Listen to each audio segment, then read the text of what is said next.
계속 글이 나가고 있어요. 자, 그러면은 오늘 기도가 곧 읽고 난 다음에 기도 시작을 해요. 원혜숙 집사님 기도로 시작하겠습니다. 하나님 아버지 감사를 드립니다. 또 거룩한 주일을 우리에게 허락하셔서 하나님 앞에 예배드리게 하시고 또 이 오후 시간에 하나님 우리가 모여서 종교개혁 500주년을 기념하고 또 우리의 믿음의 선진들이 어떻게 신앙을 지키며 믿음을 지키기 위해 헌신하고 노력했는가를 통해 모습들을 저희들이 공부하고 있습니다. 그 모습들을 통해서 참으로 우리에게 주어진 이 신앙이 그저 주어진 것이 아니라 많은 사람들에게 눈물과 그 땀과 노력들이 우리에게 전해졌음을 하나님 아버지 우리가 알게 됩니다. 하나님 우리가 이 신앙들을 잘 지켜나가고 또 우리 후손들에게 그런 귀한 신앙인들이 될 수 있게 도와주시고 그 믿음의 본들을 우리가 보여줄 수 있는 그런 사람들이 될 수 있게 주님께서 은혜 부어주시옵소서. 하나님 이 오후 시간 함께 하여 주시고 마칠 때까지 우리가 힘써 알게 하여 주시고 우리가 우리의 노력들을 들여서 의지를 들여서 알고자 하는 마음들이 생길 수 있도록 하나님께서 은혜 베풀어 주시옵소서. 하나님께서 함께 하여 주실 줄 믿고 예수님의 이름으로 기도드렸습니다. 아멘. 네, 감사합니다. 고맙습니다. 오늘은 성경 마태복음 5장을 읽습니다. 제가 읽겠습니다. 마태복음 5장 성경 다 펴세요. 낮에는 창세기, 구약의 신약의 오후에는 마태복음입니다. 5장입니다.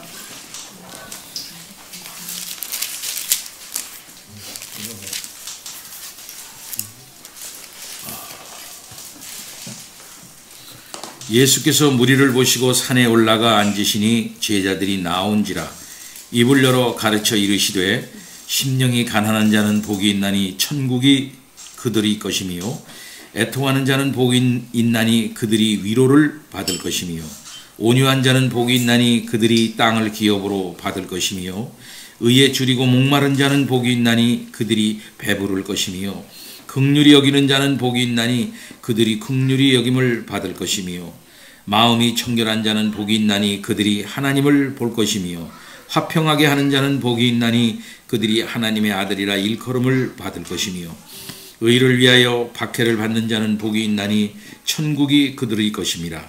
나로 말미암아 너희를 욕하고 박해하고 거짓으로 너희를 거스려 모든 악한 말을 할 때에는 너희에게 복이 있나니 기뻐하고 즐거워하라.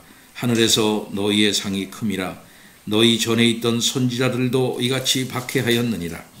너희는 세상의 소금이니 소금이 만일 그 맛을 잃으면 무엇으로 짜게 하리요.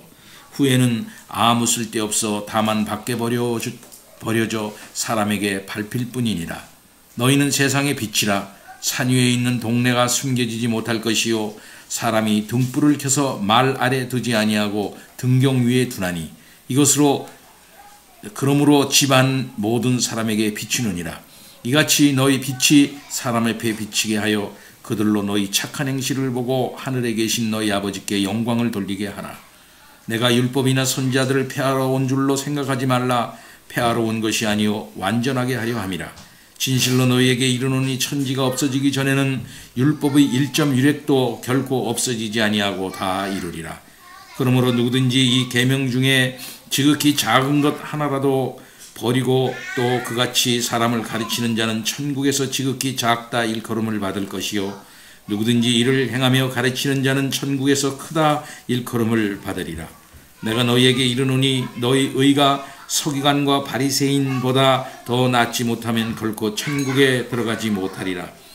옛사람에게 말한 바 살인하지 말라. 누구든지 살인하면 심판을 받게 되리라 하였다는 것을 너희가 들었으나 나는 너희에게 이르노니 형제에게 노하는 자마다 심판을 받게 되고 형제를 대하여 나아가라 하는 자는 공회에 잡혀가게 되고 미련한 놈이라 하는 자는 지옥불에 들어가게 되리라. 그러므로 예물을 제단에 드리려 하다가 거기서 내 형제에게 원망 들을 만한 일이 있는 것이 생각나거든 예물을 제단 앞에 두고 먼저 가서 형제와 화목하고 그 후에 와서 예물을 드리라. 너를 고발하는 자와 함께 길에 있을 때에 급히 사화하라. 그 고발하는 자가 너를 재판관에게 내어주고 재판관이 옥리에게 내어주고 옥에 가둘까 염려하라. 진실로 네게 이르노니 내가 한 푼이라도 남김이 없이 다 갚기 전에는 결코 거기서 나오지 못하리라. 또 간음하지 말라 하였다는 것을 너희가 들었으나 나는 너희에게 이르노니 음욕을 품고 여자를 보는 자마다 마음에 이미 간음하였느니라. 만일 내 오른 눈이 너로 실족하게 하거든 빼어내 버리라. 내 백체 중 하나가 없어지고 온몸이 지옥에 던져지지 않는 것이 유익하며 또한 만일 내 오른손이 너로 실족하게 하거든 찍어내 버리라. 내 백체 중 하나가 없어지고 온몸이 지옥에 던져지지 않는 것이 유익하니라. 또 일러스되 누구든지 아내를 버리려거든 이혼 증서를 줄 것이라 하였으나 나는 너희에게 이르노니 누구든지 음행한 이유 없이 아내를 버리면 이는 그로 간음하게 하며 또 누구든지 버림받은 여자에게 장가드는 자도 간음함이니라. 또 옛사람에게 말한 바 헛맹세를 하지 말고 내 맹세한 것을 주께 지키라 하였다는 것을 너희가 들었으나 나는 너희에게 이르노니 도무지 맹세하지 말지니 하늘로도 하지 말라. 이는 하나님의 보좌이며 땅으로도 하지 말라. 이는 하나님의 발등상이며 예루살렘으로도 하지 말라. 이는 큰 임금의 성이며 내 머리로도 하지 말라. 이는 내가 한터럭도 희고 검게 할 수 없음이라. 오직 너희 말은 옳다 옳다 아니다 아니라 하라. 이에서 지나는 것은 악으로부터 나느니라. 또 눈은 눈으로 이는 이로 갚으라 하였다 하는 것을 너희가 들었으나 나는 너희에게 이르노니 악한 자를 대적하지 말라. 누구든지 내 오른편 뺨을 치거든 왼편도 돌려대며 또 너를 고발하여 속옷을 가지고자 하는 자에게 겉옷까지도 가지게 하며 또 누구든지 너로 억지로 오리를 가게 하거든 그 사람과 심리를 동행하고 내게 구하는 자에게 주며 내게 꾸고자 하는 자에게 거절하지 말라. 또 내 이웃을 사랑하고 내 원수를 미워하라 하였다는 것을 너희가 들었으나 나는 너희에게 이르노니 너희 원수를 사랑하며 너희를 박해하는 자를 위하여 기도하라. 이같이 한즉 하늘에 계신 너희 아버지의 아들이 되리니 이는 하나님이 그 해를 악인과 선인에게 비추시며 비를 의로운 자와 불의한 자에게 내려주심이라. 너희가 너희를 사랑하는 자를 사랑하면 무슨 상이 있으리요. 세리도 이같이 하느니라. 또 너희가 너희 형제에게만 무난하면 남보다 더하는 것이 무엇이냐. 이방인들도 이같이 아니하느냐. 그러므로 하늘에 계신 너희 아버지의 온전하심과 같이 너희도 온전하라. 아멘. 오늘 246페이지입니다. 246페이지. 기독교 세계에서 가장 똑똑한 바보 헤기스. 이거 뭐냐면 양 내장을 다져 오트밀과 함께 양 위에 넣고 삶은 요리라고 그러네요. 우리나라 무슨 그 저우 같은 거 아니야? 헤기스와 깔뱅주의만 엄격하게 먹고 자란 제임스는 모든 청교도의 희망이었다. 청교도들은 마침내 자신들이 진짜 개혁파 군주를 갖게 되었다고 생각했다. 더욱이 제임스는 아주 박학했다. 담배와 마법을 저주하는 글부터 정치와 신학을 다룬 글까지 많은 논문을 쓴 저자였다. 그런 만큼 청교도들은 그가 당시에 무엇이 중대한 신학 문제인지 분명히 인식하고 있으리라고 보았다. 그리하여 엘리자베스가 죽고 청교도들은 제임스가 미처 런던에 오지도 않았는데 그에게 청원서를 보내요. 그들이 보기에 여전히 카톨릭 냄새를 쏠쏠 풍기는 기도서를 많이 바꿔줄 것을 요청했다. 예, 이양민 집사님, 그거 읽어주세요. 제임스는 이에 대한 응답으로 이듬해인 1604년에 햄튼 코트에서 기도서에 만족하는 사람들과 청교도가 참석하여 각기 그들의 주장을 제출하게 하는 회의를 열고자 요구했다. 청교도들에겐 불행한 일이었지만 제임스는 스코틀랜드에서 성정이 불같고 무엇이든 시작하면 끝장을 보아야만은 존 녹스 투동자들의 스타일을 늘 상대하곤 했던 사람이었다.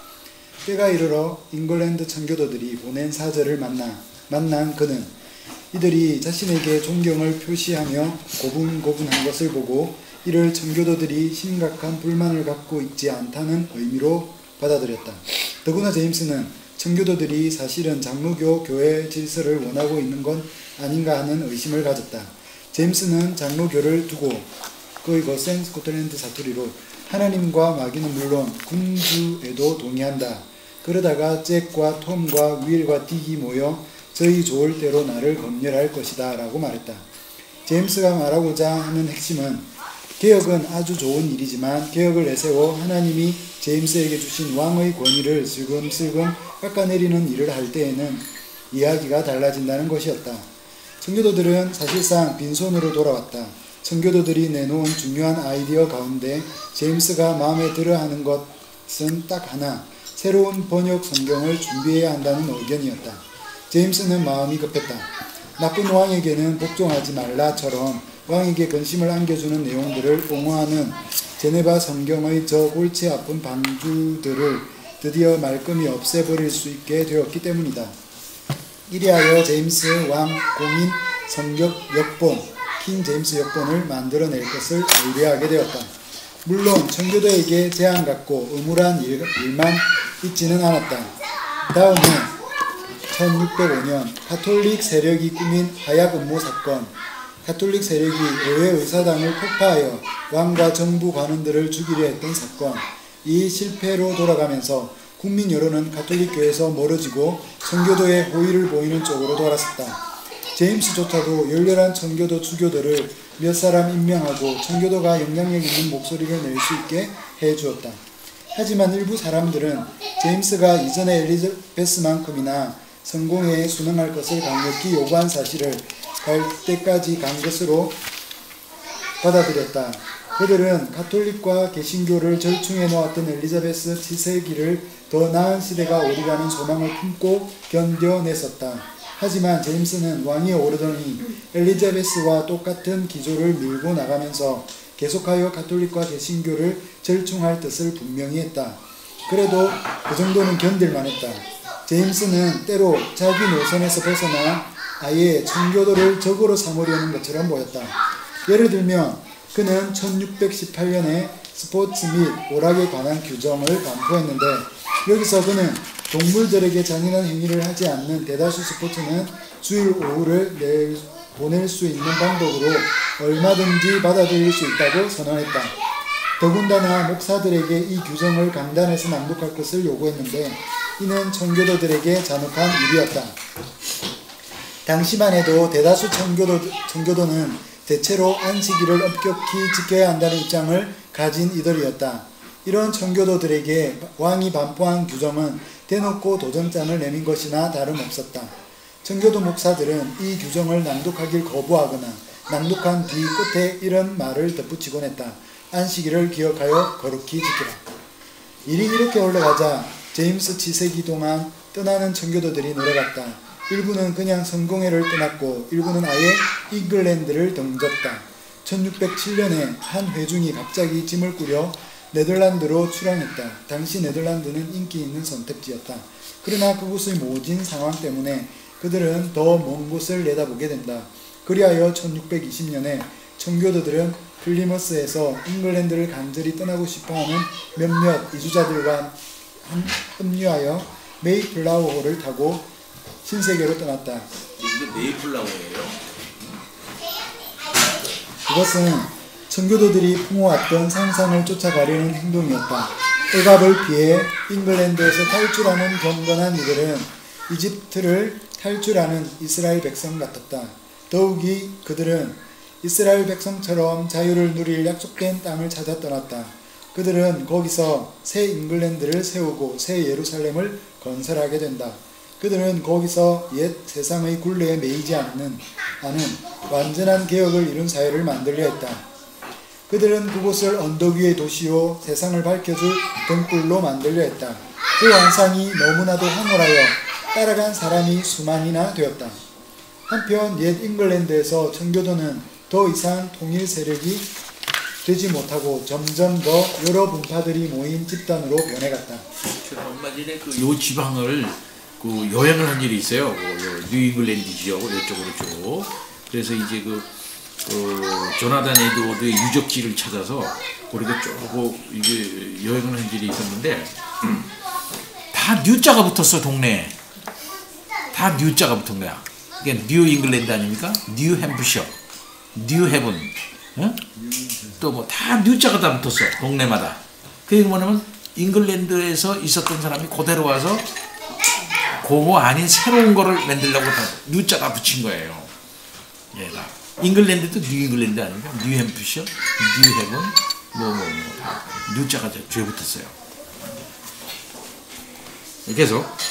이들은 성공회 안에 계속 머물러 있을 것인가와 같은 문제 및 점점 늘어나는 신앙 문제들을 놓고 이쪽 저쪽으로 갈라졌다. 청교도를 떠나 그들 나름대로의 그리스도인의 정결 개념을 더 크게 생각하고 주장하는 사람들이 많아질수록 청교도의 영향력은 점점 더 약해졌다. 리처드 십스는 이 사안의 순식간에 청교도의 큰 문제로 등장한 것에 놀라워 이렇게 말했다. 세상과 구별된 이들이 그들끼리 사분오일하는 모습을 보이다니 사탄과 그 졸개들에게는 그야말로 기막힌 구경거리로다. 우리의 불협화음이 우리 원수에겐 기막힌 멜로디구나. 예. 계속해서 한계점으로 내몰리다. 그만 읽으시고 우리 조 선생님 좀 더 읽어주세요. 제임스 1세의 말드미 아들인 찰스는 왕이 되기 전부터 사람들 사이에서 그 수위가 높아만 가는 갈등에 직면했다. 그의 아버지는 순진하게도 개신교와 가톨릭교를 화해시켜 보고자 아들을 가톨릭교를 믿는 에스파냐 왕의 딸과 혼인시키려 했다. 사람들은 이를 제임스가 에스파냐 무적 함대에게 나라를 내어주고 싶어하는 것으로 받아들였다. 찰스는 그런 일을 하지 않을 만한 지각을 갖고 있었지만 1625년에 왕이 되자마자 아버지가 내렸던 결정만큼이나 재앙이 될 결정을 내리고 말았다. 에스파냐 공주 대신 프랑스 공주 앙리 에트마리, 프랑스 왕 앙리 4세의 막내딸이며 프랑스 왕 넘어가요. 쭉 계속 넘어가서 쭉 몇 페이지 넘어가세요. 나중에 건 볼 테니까 루이 13세의 누이 계속해서 와 혼인하기로 결정했던 것이다. 마리가 가톨릭 주교들을 때로 거느리고 도버에 도착했을 때 사람들은 찰스가 속으로는 가톨릭 신자였다고 결론 지을 수밖에 없었다. 분명 찰스는 고교회파 신자였으며 고교회는 하이처치를 말합니다. 하이처치는 뭐냐면은 성공회 내에 그러니까 의식을 아주 중요하게 생각하고 하는 사람들이에요. 그러니까 의식을 중요하게 생각했다는 것은 아직 로만 캐톨릭의 저기를 완전히 벗지를 못한 거죠. 겉으로는 그런 교회가. 이게 지금도 성공에는 하이처치와 로처치가 있어요. 하이처치 계통에는 그 의식을 중요시 여기는 거죠. 그러니까 여러분 아시겠습니다. 캔터베리 대주교를 중심으로 해서 캔터베리 대주가 있고 거기다 비숍, 지금도 비숍이 있고 다 그 주교들이 다 지금도 있고 거기에는 자기 나름대로의 그 복장 같은 거 이런 거 하고 그런 굉장히 중요시하는 그런 됩니다. 근데 우리가 알다시피 존 스타트라든지 그 다음에는 알리스터 맥그레스 그 다음에 이런 복음주의자들 있잖아요. 이런 사람들은 로처치에 속한 사람들이에요. 그 사람들은 그렇게 폼 안 잡아요. 그 사람들은 그래서 로처치에 속한 사람들이기 때문에 계속해서 교회를 자기 입맛에 더 맞는 주교들로 채워넣었다. 성공의 내부 고교회파는 새로 짓는 교회를 일부러 종교개혁 있기 전의 건축 양식으로 지음으로써 종교개혁을 멸시했다. 그들은 종교개혁을 종교개악이라 불렀다. 심지어 찰스는 자신이 소중히 여기던 캔터베리 대주교의 단신인 윌리엄 로드를 임명했다. 캠브리지 청교도들은 이 옥스포드 출신 학자를 믿으려 하지 않았다. 로드는 사람들을 슬퍼할 수 있는 인물이 결코 아니었다. 그는 자신의 애완 고양이와 큰 거북이에만 애정을 쏟는 인물 같았다. 심지어 그는 사람들에게 애정을 쏟으려는 노력조차도 안 하는 인간처럼 보였다. 찰스가 그의 아버지가 반포했던 스포츠 및 오락에 관한 규정을 다시 반포하자 로드는 이를 따르지 않고 강단에서 낭독하길 거부한 모든 성직자들의 직무 수행을 절거히 중단시켰다. 그러나 사실 사람들을 화나게 한 것은 로드가 전례와 고분고분한 순종, 자신이 생각하는 전례와 순종을 살아간 점이었다. 예를 들어 그는 교회에 영성체대를 설치했다. 사람들은 이를 보면서 이 고양이를 사랑하는 자가 잉글랜드의 보통 사람들이 사랑하는 개의 자유를 구속하려는 것이거나 카톨릭교를 따라가려는 것이라고 추측했다. 여러분 어떻게 생각합니까? 영성체대 보통 요즘 개신교에서도요 밑에 아랫강당에 성찬상을 갖다가 성찬상을 아주 거룩하게 무슨 제단처럼 꾸며놓는 그런 그게 있어요. 그 다음에 또 강대상에 또 뭘 굽냐면 세례 주는 그 세례단 같이 이렇게 자반 같은 거 이렇게 해가지고 이렇게 해놓는, 그래서 그런 거 해놓는 그런 교회가 있어요. 그 종교 개혁적 생각을 가지고 있는 그런 사람들, 그러니까 강단이라는 것은 하나님의 말씀이 선포되어지는 어떤 그 단순한 기능만 하는 그런 것일 수밖에 없는데, 거기에 지나치게 윗강단, 아랫강단 이래가지고 윗강단, 아랫강단을 엄격하게 나눠서 이렇게 하는 것이 과연 종교개혁적인 그런 생각일까 하는 그런 생각을 가지게 됩니다. 그러니까 아랫강단에는 보통 보면 이 영성체 단처럼 성찬상을 갖다 이렇게 놓는다 이 말이에요. 성찬상을. 뭐 성찬상 한꺼번에 갖다 놓고 성찬상 해도 되는 일이거든요, 사실상. 근데 성찬상 갖다 놓죠. 또 어떤 때는 저 윗강단에 보면 이만하게 동그랗게 해가지고 세례단 하는 거 있잖아. 그것도 다 갖다 놓고 이렇게 하는 것들이 과연 종교개혁 정신에 맞는가? 저는 그렇지 않다 이렇게 생각을 해요. 성찬상 없으면 아무거나 갖다 이런 상 갖다가 탁 놓고 이렇게 해서 하면 되는 일이지 굳이 뭐 그럴 거가 없다 나는 그렇게 보고요. 제가 지난번에도 얘기했지만 프라하에 후스가 사역했던 그 후스 교회가 있어요. 그 후스 교회 가니까 그 정말 아무것도 없어요. 놀라울 정도. 그 벽이나 그냥 벽에 있던 그림 다 떼버리고 그냥 중간에 이런 강대가 하나가 쭉 나왔을 뿐이야. 그 위에 올라가서 설교했어요, 후스가. 네. 아무것도 없어. 꾸민 거 없다 이거지, 이렇게. 예. 그렇게 했었는데 그 후스의 그 시대가 루터보다 한 100년 앞선 사람이거든요. 거의.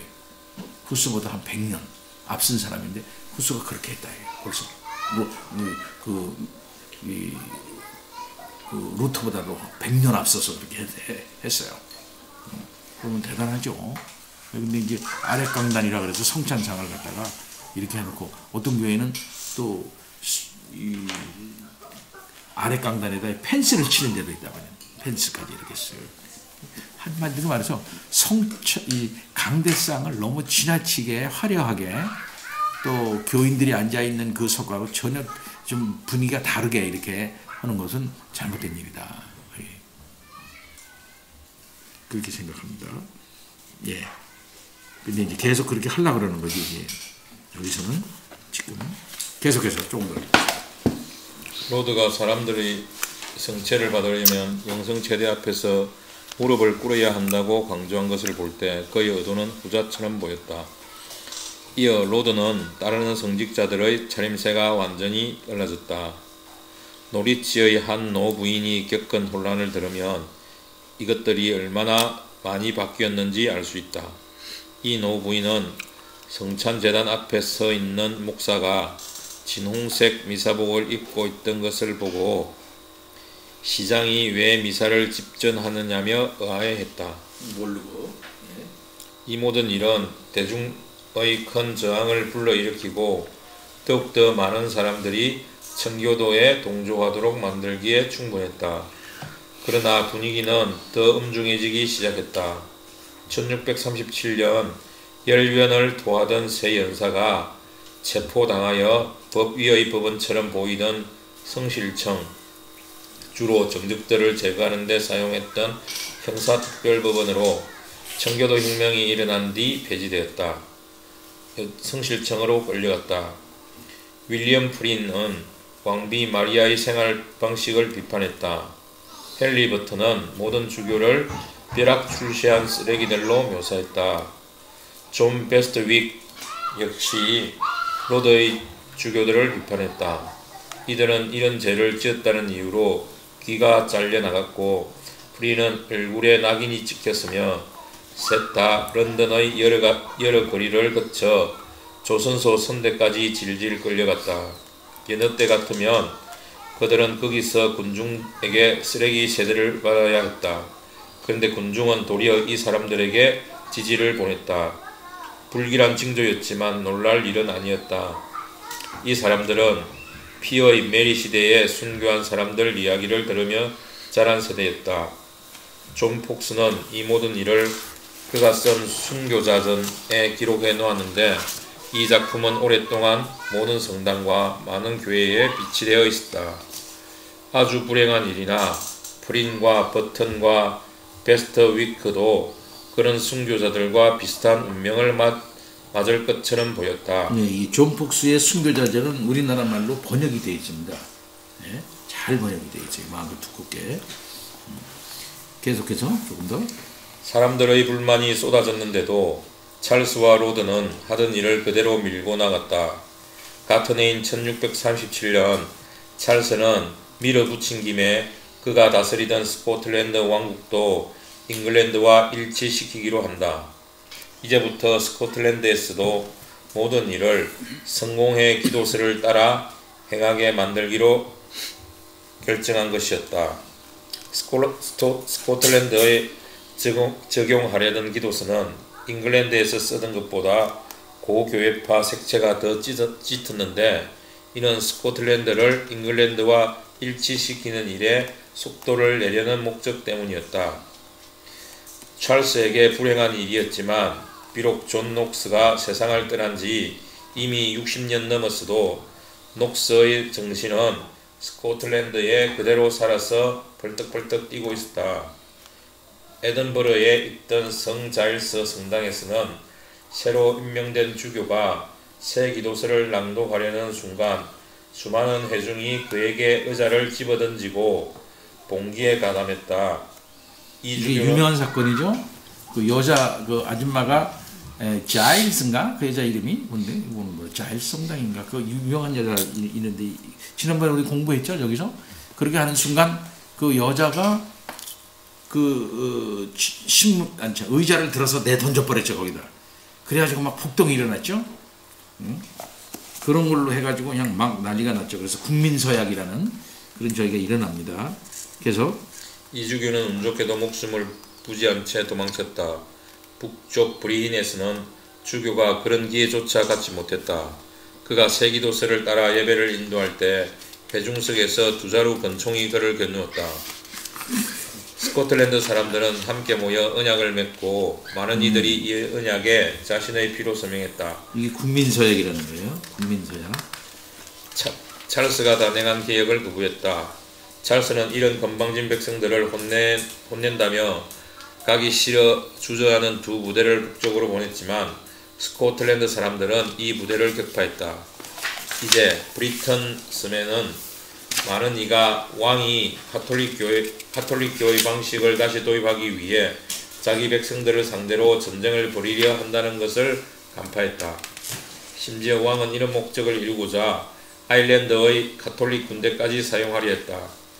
나라는 이내 내전에 빠져들고 만다. 찰스의 군대는 결국 타고난 장군이요 케임브리지를 대표하는 하원 의원인 올리버 크로멜이 이끄는 청교도 군대에게 격파당하고 만다. 예, 이게 찰스가 그 지난번에도 이 바보 같은 찰스 그 얘기를 했죠. 그만한 힘도 없으면서 이제 그걸 추진해 나가겠습니다. 자, 그 다음에 리차드 십서 도덕주의의 위험성 앞에 쭉 보세요.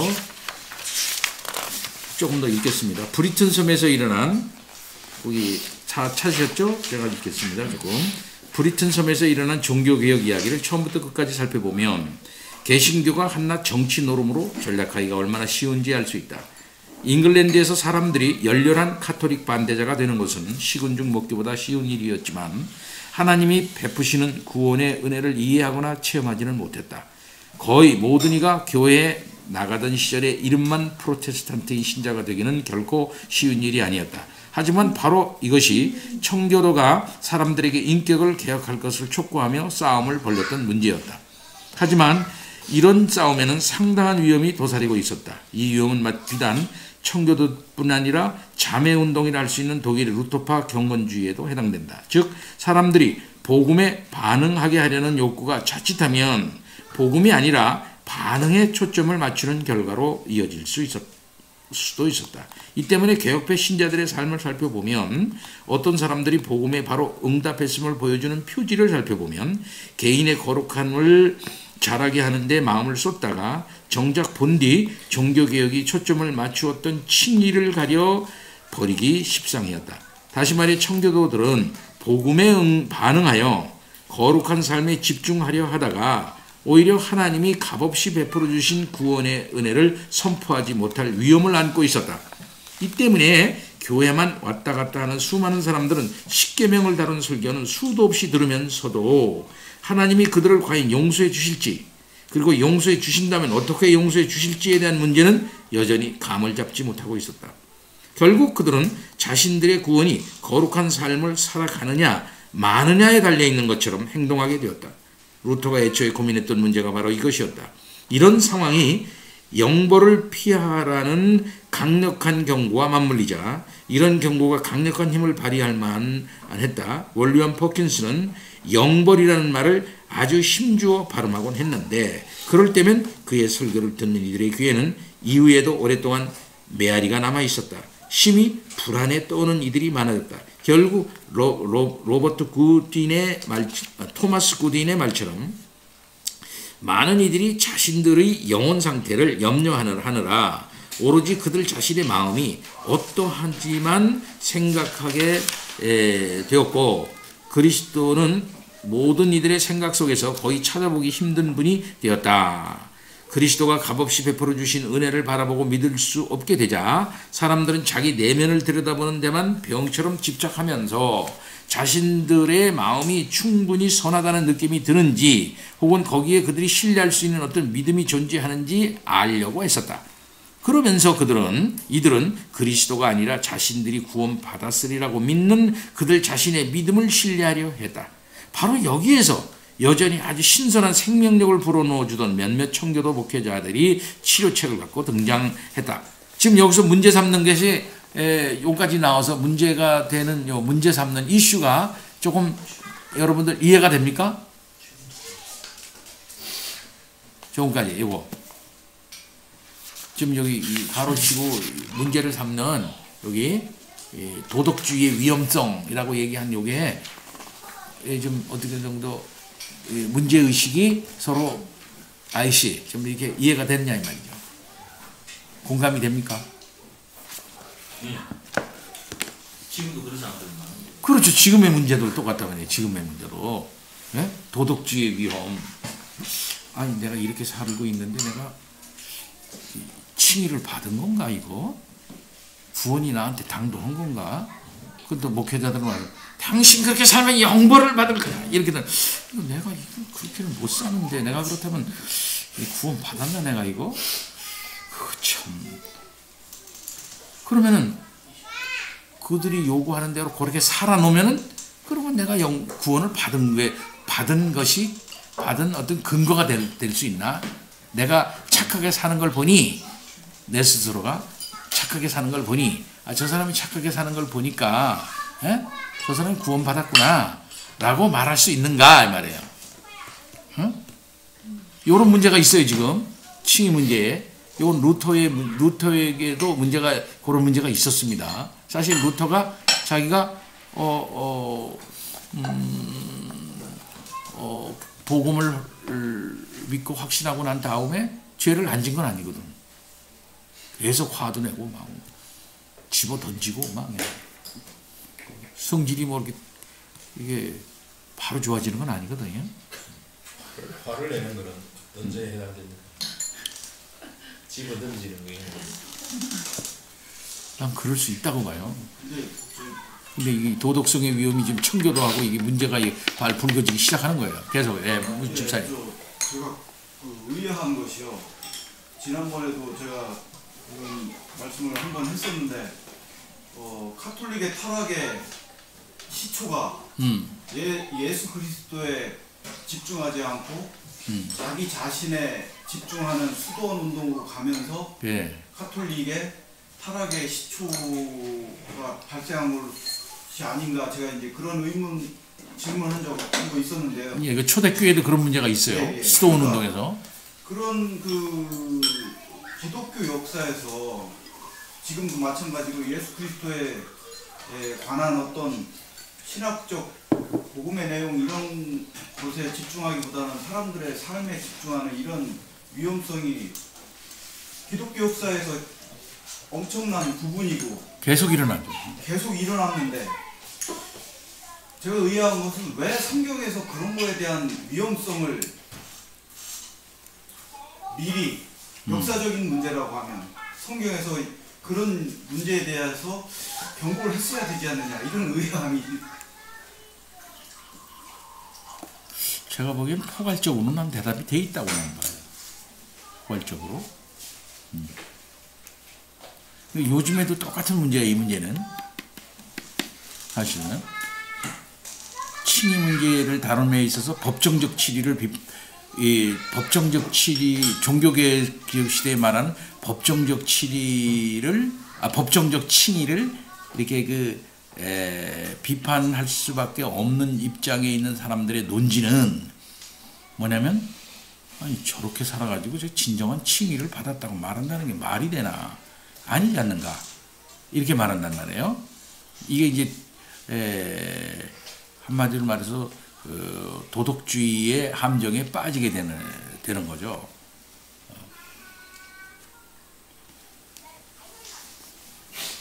하나님의 은혜를 받아 이제 믿음을 드러내면서 칭의를 받았을 경우 그거에 근거해서 그의 속에서 일어나는 자연적인 성령의 역사로 말미암아 드러난 어떤 그 선함, 이런 것들이 이제 그 자연스럽게 나가는 거 아니겠습니까? 그래서 칭의와 성화가 자연스럽게 연결된단 말이죠. 구별은 되지만 분리되지가 않는단 말이에요. 칭의와 성화의 핵심, 이해하는 핵심도 그래. 칭의와 성화는 달라. 그러나 구별은 돼. 아니, 분리는 안 된단 말이에요. 분리는. 성화는 뭐냐면은 칭의의 결과라고 이렇게 말할 수가 있고, 연속적으로 오는 그런 다음 단계라 이렇게 말할 수가 있다 이 말이죠. 성화라고 하는 것은 칭의가 전제가 되는 거예요, 사실상. 근데 칭의가 성화가 하나로 생각하면 곤란해. 이게 다른 거지. 근데 이제 보통 보면은 칭의는 생각을 안 하고, 저 사람이 좀 저렇게 내가 보기에는 좀 거룩하게, 착하게, 진실하게 사는 거 보니까 저 사람은 하나님과의 관계가 문제가 없는 사람인가 보다, 이렇게 생각하면 곤란하다 이거예요. 근데 이제 문제는 복음에 대해서 이렇게 잘못 생각하는 사람들 중에 하나가 뭐냐면, 나는 칭의 받았다, 도덕적으로 나는 자유롭다, 거기에 대해서 심각하게 생각을 안 하는 사람들이 문제가 있는 거죠.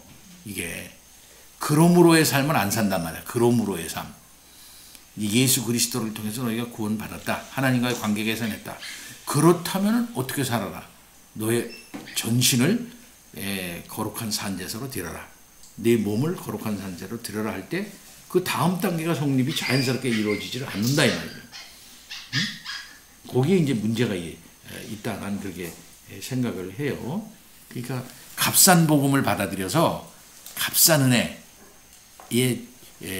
이제 받아들여서 정말 하나님과 하나님 앞에 서 있는 인간의 부패성을 철저히 인식을 하지 못하고 그저 그런 차원에서 예수 그리스도에 대한 은혜도 쉽게 뭔지도 모르고 받아들이는 그런 사람들 속에 보면은 도덕적 타락이 자연스럽게 아주 쉽게 온다 이 말이죠. 그러니까 성화가 없는 그런 사람들이 있어요. 성화가. 이거는 제가 칭의 자체에도 또 문제가 있지 않겠느냐 이렇게도 볼 수가 있는 거죠 사실은. 그러나 진정한 의미의 칭의를 하나님으로부터 받은 자는 어떻게 하든지 간에 성화의 단계를 거쳐서 나아간다 이렇게 말할 수가 있다 이 말이에요. 여기 한번 지난번에 그래서 제가 강의할 때도 늘 써먹는 이 그림이 있는데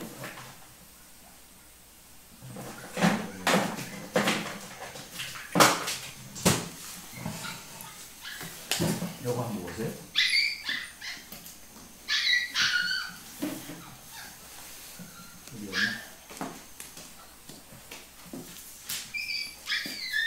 그래. 요게 이제 마이너스야. 요게 이제 X축, Y축이죠. 이게 맞죠?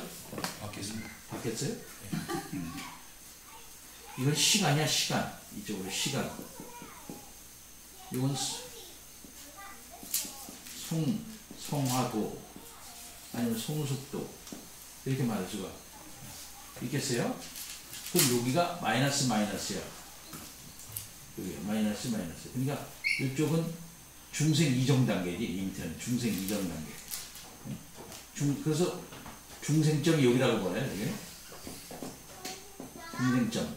중생점이면 이게 시간이 지나면 중생했어요. 밑에서 마이너스 상한에서 이쪽으로 올라갔으면 시간이 가면 갈수록 이런지 올라가야지 뭐 이렇게 되는 게 정상이다. 이게 정상이야 보통 보면. 응? 이렇게 하면서 쭉 줄기차게 올라가는 게 정상이죠. 그러나 그렇지 않은 사람들 개인차를 보인단 말이에요. 개인차. 어떤 사람은 중생을 했는데도 불구하고 기초훈련도 안 받고 교회도 잘 따지고 여러 가지 이웃과 고통들을 갖다가 또 여러 가지 어려운 일이 있어서 갑자기 또 깨우쳐서 올라가고 그러다가 또 이렇게 이런 곡절을 겪어요. 이렇게 죽기 전에. 그러나 하나님께서 그를 사랑하신 자는 어떻게든지 간에 그를 붙잡아가지고 최적의 영화점이라고 말할 수 있어요. 영화 단계. 영화. 이쪽으로 결국은 끌어올리신다고요. 그런데 어떤 사람은 또 반대야. 어떤 사람은 갑자기 중생을 했는데 바로 시간도 얼마 안 되는데 1년 사이에 성화돼가지고 그 고공행진을 여기서 하는 거야. 이렇게 이런 사람들. 그런데 또 극전직하 이렇게. 그러다 이렇게 또 하는 사람들, 결국 하는 사람들이 있고.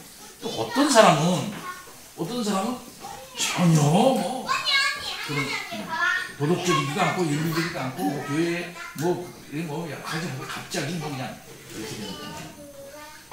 여러 우여곡절이 있죠, 이런. 다 인생이 다 이런 개인차가 있다. 이렇게 봐요. 그러나 이 사람이 어떤 우여곡절을 했고 어떤 시험과 핍박이나 있어도 이 중생점 이하로 마이너스 상한으로 안 떨어져. 이 밑으로는 중생점 이하. 이 밑으로는 안 떨어진다. 이 밑으로는 그게 우리의 사상이에요. 우리의 성경이 말하고 있는 거예요. 이때 이제 얼마나 사람들 보기에 도덕적이냐 얼마나 윤리적이냐에 따라서 이 사람이 중생했느냐 안 했느냐 이거를 이제 판단하는 기준이 될 수는 일반적 기준은 되겠죠. 그러나 보통 중생은 했어요. 교회도 안 나와. 가난한 신자야. 어떤 사람은 그리고 예배도 안 드려. 그냥 술만 먹어요. 또 무슨 산만하고 이런 사람 보고 이런 사람을 보고 사람들이 저 사람은 중생 안 한 사람이다 라고 판정하기가 어렵다 이 말이야. 그거는 하나님이 하시는 일이기 때문에 사람이 몰라요. 그 사람에게 이런 사람 이런 사람이 있을 수 있다고 보는 거야. 이게.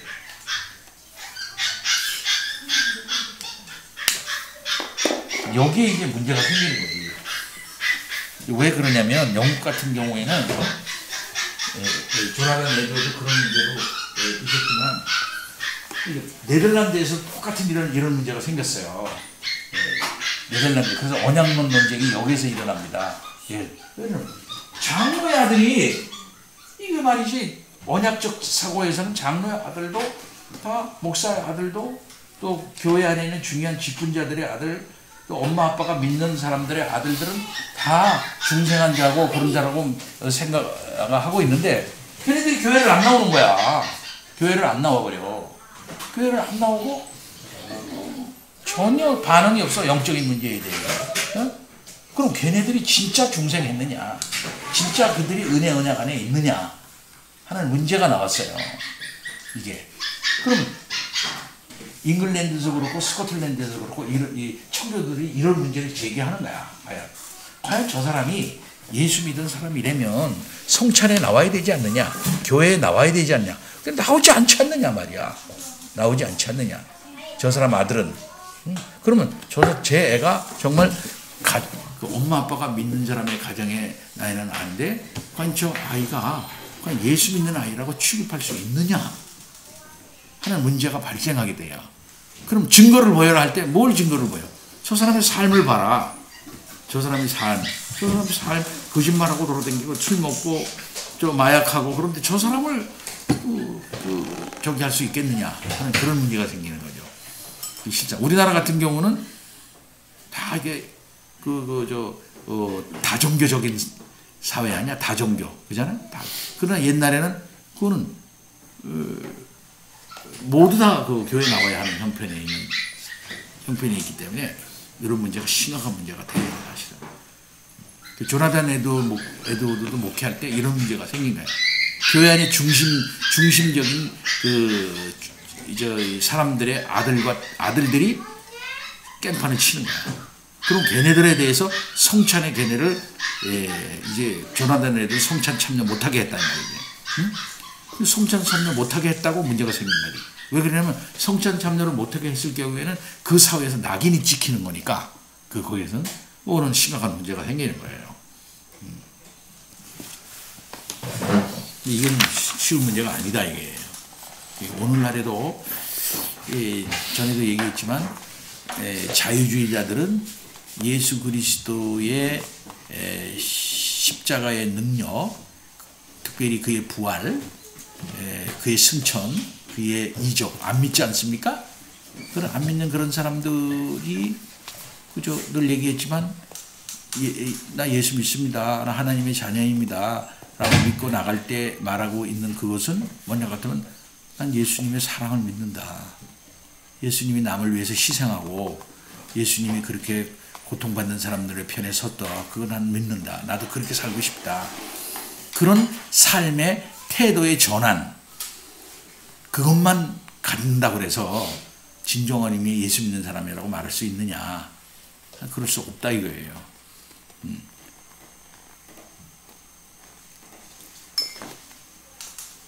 근데 그 사람들은 굉장히 도덕적으로 살거든요. 한마디로 말해서 자유주의자들 굉장히 도덕적이고 착하고 환경에 대해서 아주 열려하고 그다음에 인류에 그다음에 가난한 사람들, 불쌍한 사람들에 대해서 열려 있고 그렇게 한다 이 말이죠. 그래서 막 거기에 대해서 특별히 자유주의자들 중에 대무 많이 하고 그런 사람들 중에 그런 경우가 있다 이 말이에요. 그러나 그 사람들은 예수 그리스도의 십자가의 능력을 안 믿거든요. 부활도 안 믿는단 말이에요. 그러면 엄밀한 의미에서 예수 안 믿는 거거든요. 근데 그 사람들은 민중을 위해서 희생하고 피를 흘리고 그 다음에는 도덕적이고 그 다음에는 가난한 사람 끌어안고 울고 그렇게 역사의 현장에 들어가서 피를 흘리고 그런단 말이죠. 그러면서 그런 사람들 의인이라고 그러고 전에도 제가 얘기했지만 제가 총신대 다닐 때 대표로 5.15 데모를 이제 주도하게 됐는데 그때 5.15 데모 하는지도 몰랐어 나는. 그래서 우리 서울대 신학생들끼리 모여가지고 우리가 뭐 성명서 쓰고 저기 하자. 5.15 데모요. 5.15 데모는 남대문 데모를 말합니다. 남대문 데모 했을 때 5.17 조치가 내려지는 거예요. 그리고 그다음에 5.18이 터지죠. 광주에서. 그게 5.15야. 그때 이제 감신대학에서 서울에 있는 신학생 대표자들이 모였어요. 서울신학, 감신, 그다음에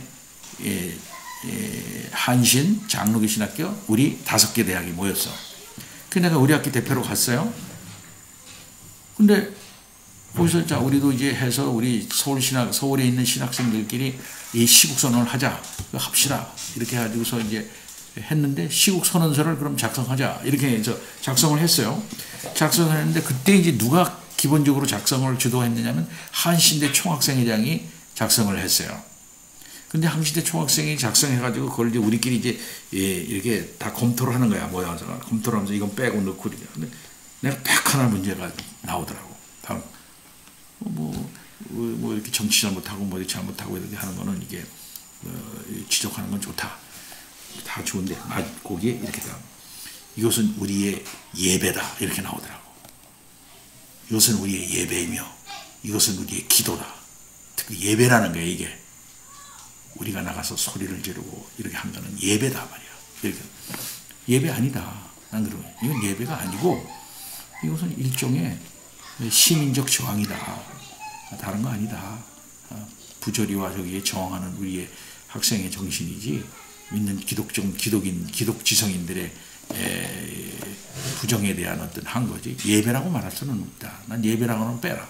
거기서 토론이 벌어진 거야. 신학 토론이 벌어진 거니. 이 사람 안 뺄라 그러는 거야. 그래서 하여튼 표현을 두리뭉실해서 작성해서 그 다음날 이제 그걸 인쇄해가지고 프린트해가지고 발표를 하고 세문안교에서 다 우리 신학생들 다 모이고 그 애들을 데리고 나와가지고 남대문 광화문까지 진출한 거예요. 우리가 맨 앞에 나왔어요. 5.15 데모에 맨 앞에 신학생들이 나왔어. 근데 거기서는 그들은 그걸 예배라고 그러는 거예요. 예배. 그리고 한신대를 데모할 때는 맨 앞에 누가 나가냐면 그걸 말하지만 세례요한이 나갑니다. 세례요한 똑같은 복장을 해가지고 성경책 빨간 성경책을 딱 들고 세례요한을 맨 앞에 세워요. 항상 그래. 걔네들은 조금 나하고는 안 맞지. 예? 그래가지고 거기서 밀려가지고 나가다가 남대문에서 대치를 해요. 남대문에 맨 앞에 서서 페퍼포구하고 싸움을 하고 그 맨 앞에 있던 애들이 전국에 있는 서울대 시내는 신학생들이에요. 맨 앞에 있는 애들이 100% 신학생들입니다. 맨 앞에 있는 애들이.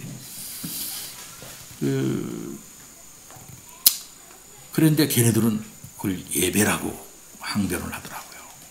예. 한신대 이렇게 그런 사회적인 운동도 예배 안에 이렇게 포함시킬 만큼 이제 이 성스러운 일이다. 그렇지. 성스러운 일이다 이 말이죠. 이거는. 그리고 그래서 그 민중신학에서 나중에 이제 글을 그때는 잘 몰랐었는데 나중에 이제 신학 공부하면서 그 사람들 글들 쫙 보고 그 선생들 줄을 여기에다 파악을 해보니까 그럴만 하더라고요. 뭐냐면은 그 사람들의 중생관은 어떤 걸 중생이라고 생각하냐면 성령에 의해서 예수 그리스도의 생명이 내 속에 들어와 이제 이렇게 변해 나가는 거 그걸 갖다 중생이라고 생각을 안 해요. 그 사람들의 중생은 뭐냐면은 자기 이기적으로 살다가 자기 중심적으로 살다가 민중의 고통과 아픔에 동참을 하기 위하여 결정적으로 인생을 턴하는 거, 턴하는 역사의 현장 속으로 들어가려고 그 자기를 내던지는 턴 있잖아요. 그 자기를 객관화시키는 거지. 그 역사의 운동에 자기를 내던지는 순간 그거를 중생이라고 그래. 그것을 그 사람들은 그걸 중생이라고 말하더라고. 그 다음에 예수 그리스도는 우리를 위해서 돌아가신 분이 아니다. 실상은 우리를 위해서 돌아가신 분이 아니고 그 시대에 자기가 살았던 그 시대의 역사적 부조리, 사회적 부조리에 항거한 우리의 선배 지식인이다. 선배 민중에 깬 사람이다 이거죠. 그러니까 하나의 역사의 모범이다 이런 거야. 그러면 우리가 그게 예수고 그게 예수 정신이다 이거지. 그럼 오늘날 우리가 예수의 제자가 되는 것은 뭐냐면 예수처럼 결단하는 것이다 이거죠. 그 예수처럼 결단하는 것은 뭐냐면 역사의 부조리와 시대적 모순을 해결하기 위하여 자기 몸 하나를 던지는 것이다. 그게 중생이며 그게 예수처럼 사는 것이고 예수가 희생한 것처럼 그렇게 희생하는 것이다. 그게 예수의 제자가 되는 것이다. 그거 위해서 십자가를 예수님은 졌다. 오늘날은 똑같은 십자가는 아니지만 그런 과정에서 똑같이 자기의 목숨을 바친다면 그건 우리가 십자가 지는 것과 똑같다. 그게 십자가 지는 거지 다른 거 아니다. 이게 민중신학의 포인트예요. 그게. 그러면 거기에는 우리하고 전혀 다른 이 신학적 프레임이 그 안에 있는 겁니다. 이게. 그럼 나는 그렇게 말하는 거야. 그건 예수 믿는 거 아니다. 바울신학에서 말하는 건 뭐냐면 예수님도 그렇고 바울신학에서 말하는 건 예수 그리스도의 십자가 사건은 뭐냐? 이건 구원사건이다. 이렇게 말하는 거지. 구원사건이다. 예수는 단순히 어떤 시대적 모순을 해결하기 위해서 자기가 먼저 그 시대에 먼저 우리의 모범 삼아서 너희도 나처럼 이런 식으로 살아라 해서 죽은 자가 아니고 우리를 구원하기 위하여 죽었다. 이제.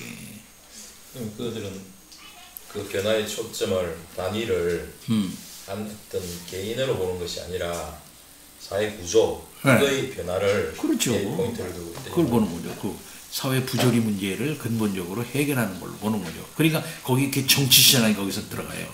정치 신학이 들어가고 그러니까는 내세 문제는 별로 신경 안 쓰는 거지. 내세. 뭐 내세가 있어? 내세가 무슨 내세? 사회적인 관심이 많은 크리스찬은 꽤 활동적이고 그러면 굉장히 그것 때문에 굉장한 행동 양식이 거기서 나오는 거야. 그래서 거기 의식화라는 것도 거기서 나오는 거고요. 그걸 그런 생각을 갖고 있는 거거든요. 정치신학, 민중신학. 지금 민중신학이 죽은 것 같지만 죽지 않았어요. 그래서 전에도 내가 얘기했지만 예수의 피공로를 믿는다? 예수는 예수의 피를 흘렸지. 그 예수의 피하고 나하고 뭔 관계가 있냐 이거야. 예수는 2000년 전에 거기서 예수라는 사나이는 거기서 그 시대의 모습을 해결하기 위해서 그렇게 죽은 자고 우리는 여기서 죽는 거다. 예수는 그 시대에 자기의 피를 흘린 것이지 우리는 여기서 우리의 피를 흘려야 된다. 예수의 피는 나와 상관없다고 보는 거야. 그러면 그런 피의 공로를 믿는 예수의 피와 나와 연결지어서 믿는 의미의 그 예수의 피를 믿는 거를 이 사람은 흡혈귀의 신학이라고까지 얘기해요. 그 흡혈귀 신학이다. 왜 무책임하냐? 그러니까 책임 있게 행동하라 이거지. 그 시대에 예수가 책임 있게 행동한 것처럼 그 시대의 아픔과 고통을 끌어안고 책임 있게 몸을 던져 행동한 것처럼 너도 여기서 책임 있게 행동을 해야 마땅한 것이지 왜 예수가 한 것을 가지고 뒤집어 쓰려고 그러느냐. 가만히 예수가 했는 걸 가만히 해서 그 은혜를 당해서 입으려고만 하느냐 말이죠. 아무것도 안 하고 말이지. 응? 그거는 바른 태도가 아니다라고 보는 거예요. 이거 2000년 기독교의 가장 중요한 십자가 신학을 깨는 거예요. 그렇지 않아요? 근본적인 십자가 신학은 뭡니까? 예수가 거기서 왜 죽었냐? 왜 죽었냐? 거기서 죽은 거는 뭐냐? 우리를 대신한 죽음이고 우리 택자들을 대표한 죽음이다. 그의 죽음 안에 나의 죽음이 포함되어 있다. 이거거든요. 이게 루터의 신학이고 이게 칼빈의 신학이고 정통신학이에요. 이게. 근데 그걸 깨는 거예요. 무서운 거지. 그러니까. 복음을 혹시 그 사람들이 그렇게 관련을 짓는 근거되는 그 성경 구절이나 이런 거 있어요? 그거 다 성경 구절 다 됩니다. 그거. 네, 다 그 돼요. 그런 것이. 그러니까 예수 그리스도 사건은 사회 정치적인 해석이다 그래. 사회 정치 경제적 해석. 그걸 통해서 그렇게 해석해 나가요. 근데 그거를 조금 약간 섞으면 그런 사회적인 변화에도 적용을 시키고 개인적인 어떤 구속에도 적용을 시킨다면 이렇게 그렇게 같이 이렇게 바라본다면 그건 완전히 엄청나게 멋진 그런 굉장한 신학적 프레임이 생겨요. 엄청난 신학이 생깁니다. 하나의 엄청난 그 신학적인 그 저희가 생겨나가요. 그게요. 그러니까 한동안 열정적인 적인 것이고. 그러니까 이런 것들을 추구하는 게 여기에서 모양만 경건한 그러니까 이제 도덕주의 문제가 그런 데서도 실제적인 나와요. 도덕주의가 이제 문제가 나오는데 그 복음과는 네. 관계없는 그런 사람들 때문에 행동주의나 뭐 이상한 걸로 그렇죠. 일어나는 행동 우선주의.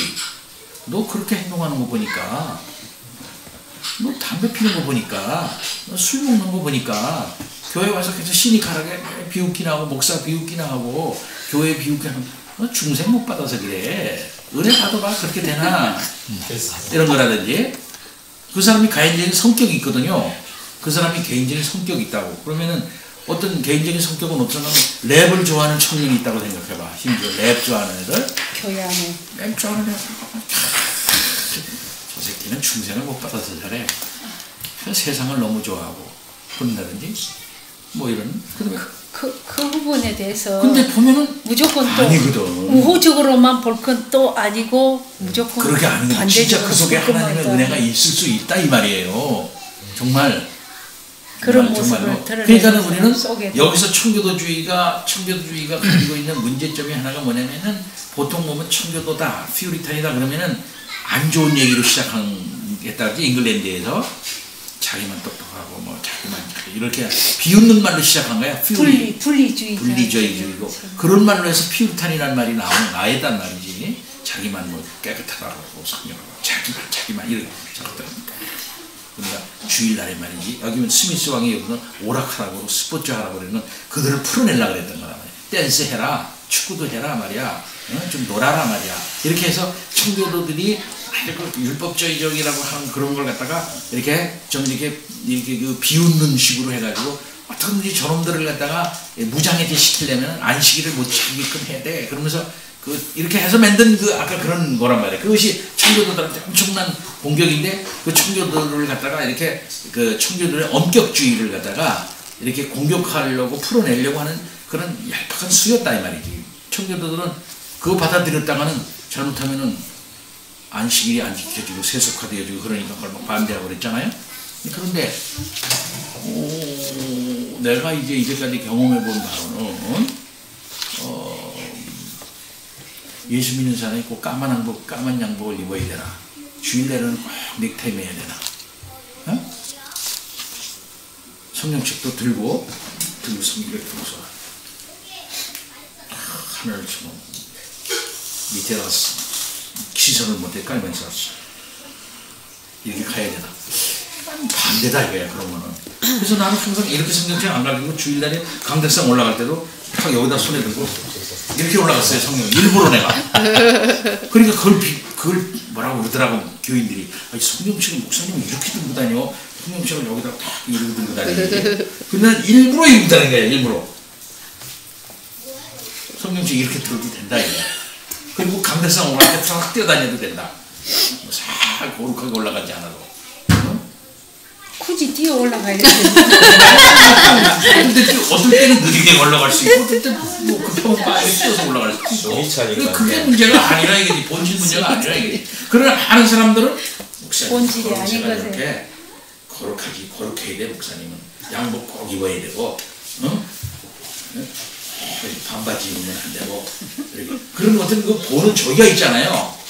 그걸 깨는 거야. 어떤 면에서. 근데 그렇게 하면은 저 사람은 뭔가 그 속에 누가 있는 사람이다 라고 착각한다 이 말이죠. 이 도덕주의의 문제점의 하나예요 그게. 예수님은 어떤 면에서는 이 땅에 오셔서 난 그렇게 생각해요. 일부러 바리새인들을 향해서 보라고, 바리새인들을 향해서 바리새인들이 보는 앞에서 일부러 창기하고 바꾸가치고 일부러 우리 주님은 세리하고 친하고 일부러 그들 보라고. 이게 아니다. 너희들이 일부러 몰래 숨어서 그렇게 할 수도 있는 거 아니겠어요? 근데 우리는 일부러 내놓고서 하셨다 이게 내놓고. 그들의 엄격주의와 그들의 율법주의가 근본적으로 잘못됐다는 것을 우리 주님이 스스로 행동으로 항거하고 있는 것이다 이렇게 말할 수도 있어요. 그러니까 어떤 도덕적인 몇 가지의 예를 들면은 우리나라 같으면은 담배 안 피고 술 안 먹고 그다음에는 안 이렇게 싸우고 큰 소리 안 지르고 항상 난폭하게 행동하고 직장에 가서도 좀 이렇게 다소곳하고 샌님 그다음에 영화관 잘 안 다니고 노래방 안 다니고 그다음에는 이렇게 밤에도 좀 일찍 들어오고 뭐 요러면 저 사람은 좀 예수 잘 믿는 사람이다 하는 어떤 요런 거 요거 그다음에 교회만 열심히 하는 교회 중심주의 요런 사람이 예수 믿는 잘 믿는 사람 어떤 요런 형태가 있다 이 말이지. 야생성이 전혀 없잖아. 그러니까 저 사람은 중생한 사람이다 이렇게 말한다면 문제가 있다고 보는 거예요. 나는요. 그러니까 중생한 사람이다. 칭의받은 사람이다. 이렇게 넘어가면 안 되고 논리가 예수 믿는 사람, 중생한 칭의받은 사람은 당연히 그럴 수 있다. 이거지. 그럴 수 있다. 이거지. 예, 그렇게 된다. 당연히 우리가 이렇게 하니까 이 사람은 칭의받는 사람이다가 아니고 요 칭의를 받았으니까 이 사람은 도덕 문제나 이런 문제에 대해서 거룩한 모습으로 살아간다. 이거죠. 이게 논리가 뒤바뀌면 안 된다는 거예요. 이게. 근데 우리나라는 아직 우리는 많은 부분에서 논리가 뒤바뀌어 있다. 이거지. 그래서 여기에 교회 안에 있는 젊은이들과 이 생각이 좀 자유로운 사람이나 상상력이 풍부한 사람이라든지 이런 사람은 거기에 미치는 거야. 그 안에서 살 수가 없게 되는 거예요. 그런 젊은이들, 그런 사람들만 앉아서 착하게 예배 드리다가 항상 이렇게 일을 저지를 수가 있죠. 그러니까 그런 걸 지적하는 거예요. 그러니까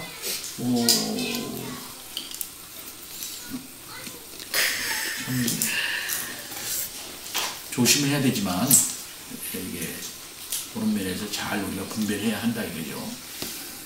그래서 이 여자들도 그렇죠. 이 머리를 단번머리를 쓱 하고 다니는 거 요거 세일러복처럼 이렇게 항상 원피스만 이렇게 입고 다니는 이런 사람, 이런 모름지기 예수 믿는 여자는 그렇게 자기를 표현해야 돼. 이렇게 하는 그런 것들이 고정관념이 있다 이 말이에요. 그러나 옷을 화려하게 입는다거나 미니스커트를 좀 도발적으로 입었다거나 머리 모양을 딱 돌리고 그러면 더 아주 조금 몰라서 잘해 이렇게 말한다면 좀 논리가 문제가 있다 이게. 자기 표현의 문제인데. 60년대에는 여전도사님들이 반토막 검정 치마에다가 하얀 저고리 그리고 약간 쪽진 머리 그렇게 이제 그렇죠.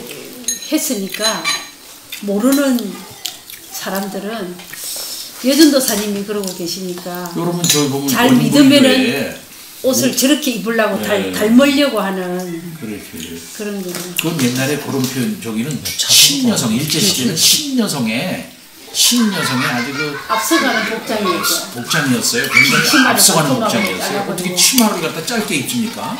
그죠? 치마를 길게 입어야지. 치마를 짧게 입는단 말이야. 근데 치마를 짧게 입었다는 것은 어디서부터 나온 거냐면 이화여전에 학생들보다 짧게 입었다고 조금씩 종아리가 조금 나오게. 네, 그렇게 머리도 이렇게 딱 해서 간단하게 하고. 그러면 그때 당시 신여성의 모습이었다고요. 그러나 시간이 지나면 지날수록 그게 오히려 굳어져가지고 그런 모습을 하면 이제는 뭡니까? 똑같이 그런 모습으로 나가면 저 사람 전도 부인인가 보다 이렇게 생각을 했더니 전도 부인이라는 말은 요즘 없어졌지만 전도 부인인가 보다 이렇게 생각하고 나중에 그렇게 하고 다니면 끔찍하거든요. 한마디로 여러분 저분들 보시면 어떻습니까? 원불교의 정녀들 아시죠? 원불교는 수녀라고 하지 않고 정녀라고 그래. 정녀라고 그래. 머리 이렇게 탁 목사님 이야기 중간에 뚝 잘라서 그러는데요. 오희라 집사님이 저렇게 수수한 모습으로 교회에 오다가 어느 날 막 귀걸이도 주름주름 달고 머리도 막 헤어스타일도 막 요란하게 하고 반지도 끼고 주름주름 하고 오히려 목사님 왜 저래? 그렇게 안 하겠어요? 개성이니까 잘나보라고 그런 거예요. 그 사람은 스타일이야. 자기 취향이지 이게.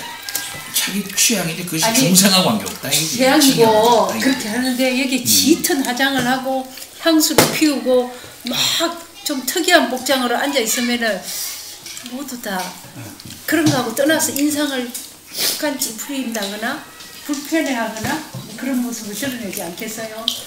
그와 같이 거기가 그래서 난 그래. 절도와 절정의 원리가 거기도 적용돼야 개성이라고 그래놓고 절도와 절정의 원리가 그러면 예배 시간에 와가지고 거의 예배 시간이라 그래서 뭐, 나는 이거 내 취향입니다. 노출된 옷을 입고 그렇죠. 와가지고 거의 그럼 매일 주일 올 때마다 비키니로 오는 거야 이 사람. 그것도 개성이라고 그건 아니지.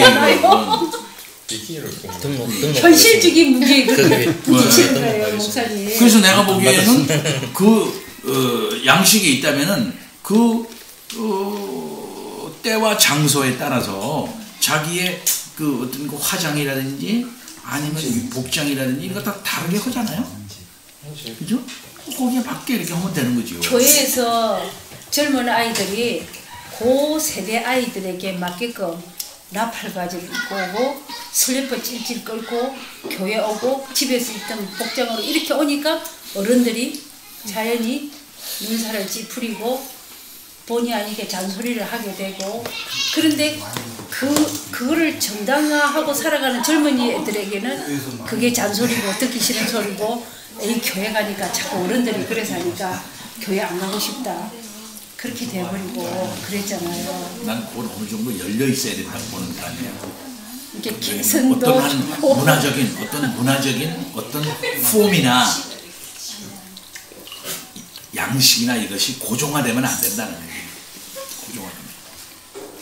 교회 쉽지 않는 예, 의견이 있습니다. 그러니까 이제 도덕주의하고 기독교의 진리를 어떻게 볼 것이냐, 저는 그런 목사님 말씀 들으면서 정리가 되는 것이 이걸 서로 대치되는구나. 대치로 보면 안 되고, 네, 두 번째로 그래야 되는데 이꼬로 봐서도 안 되고, 네. 그러니까 이제 기독교의 진리와 세상적 인습적인 기준하고는 우리가 믿음의 관점에서 볼 때는 우리 믿음의 도리 안에 그 세상적 어떤 인습적인 기준을 포함해서 감안해서 행동하는 게 정답이 되지 않겠느냐, 이렇게 분석이 됐습니다. 그러니까 잘 종합해 주셨네요. 교회 안에 흔히 모델이라는 틀, 목사님 말하는 대로 성경을 옆에 끼고 옷도 나나지 않게 단정하게 입고 예배 시간에 지각하지 않고 잘 출석하고 뭐 모든 면에 사람들이 볼 때 불쾌감이 없고 참 잘하는 사람들이 자연히 아유 저 사람은 참 잘한다고 칭찬을 하게 되고 그런 기준에서 약간 벗어나면은 자연히 사람들의 입에 올라서 뭐 로비 같은 데 앉으면은 저 사람 물품을 하는 대상이 돼버리고 그러니까 그렇지만은 그 사람 속에도 그리스도의 생명이 있는 사람이고 그런 관점에서 보려면은 어쨌든 좀 마음에 안 맞는 사람들도 자꾸 뭐라 하지 말고 잘 지켜보고 참아주고 하는 그런 게 있어야 되는데 우리가 잘 그걸 못하니까 문제가. 그러니까 요즘 문제되는 인종차별주의 같은 거 아시죠?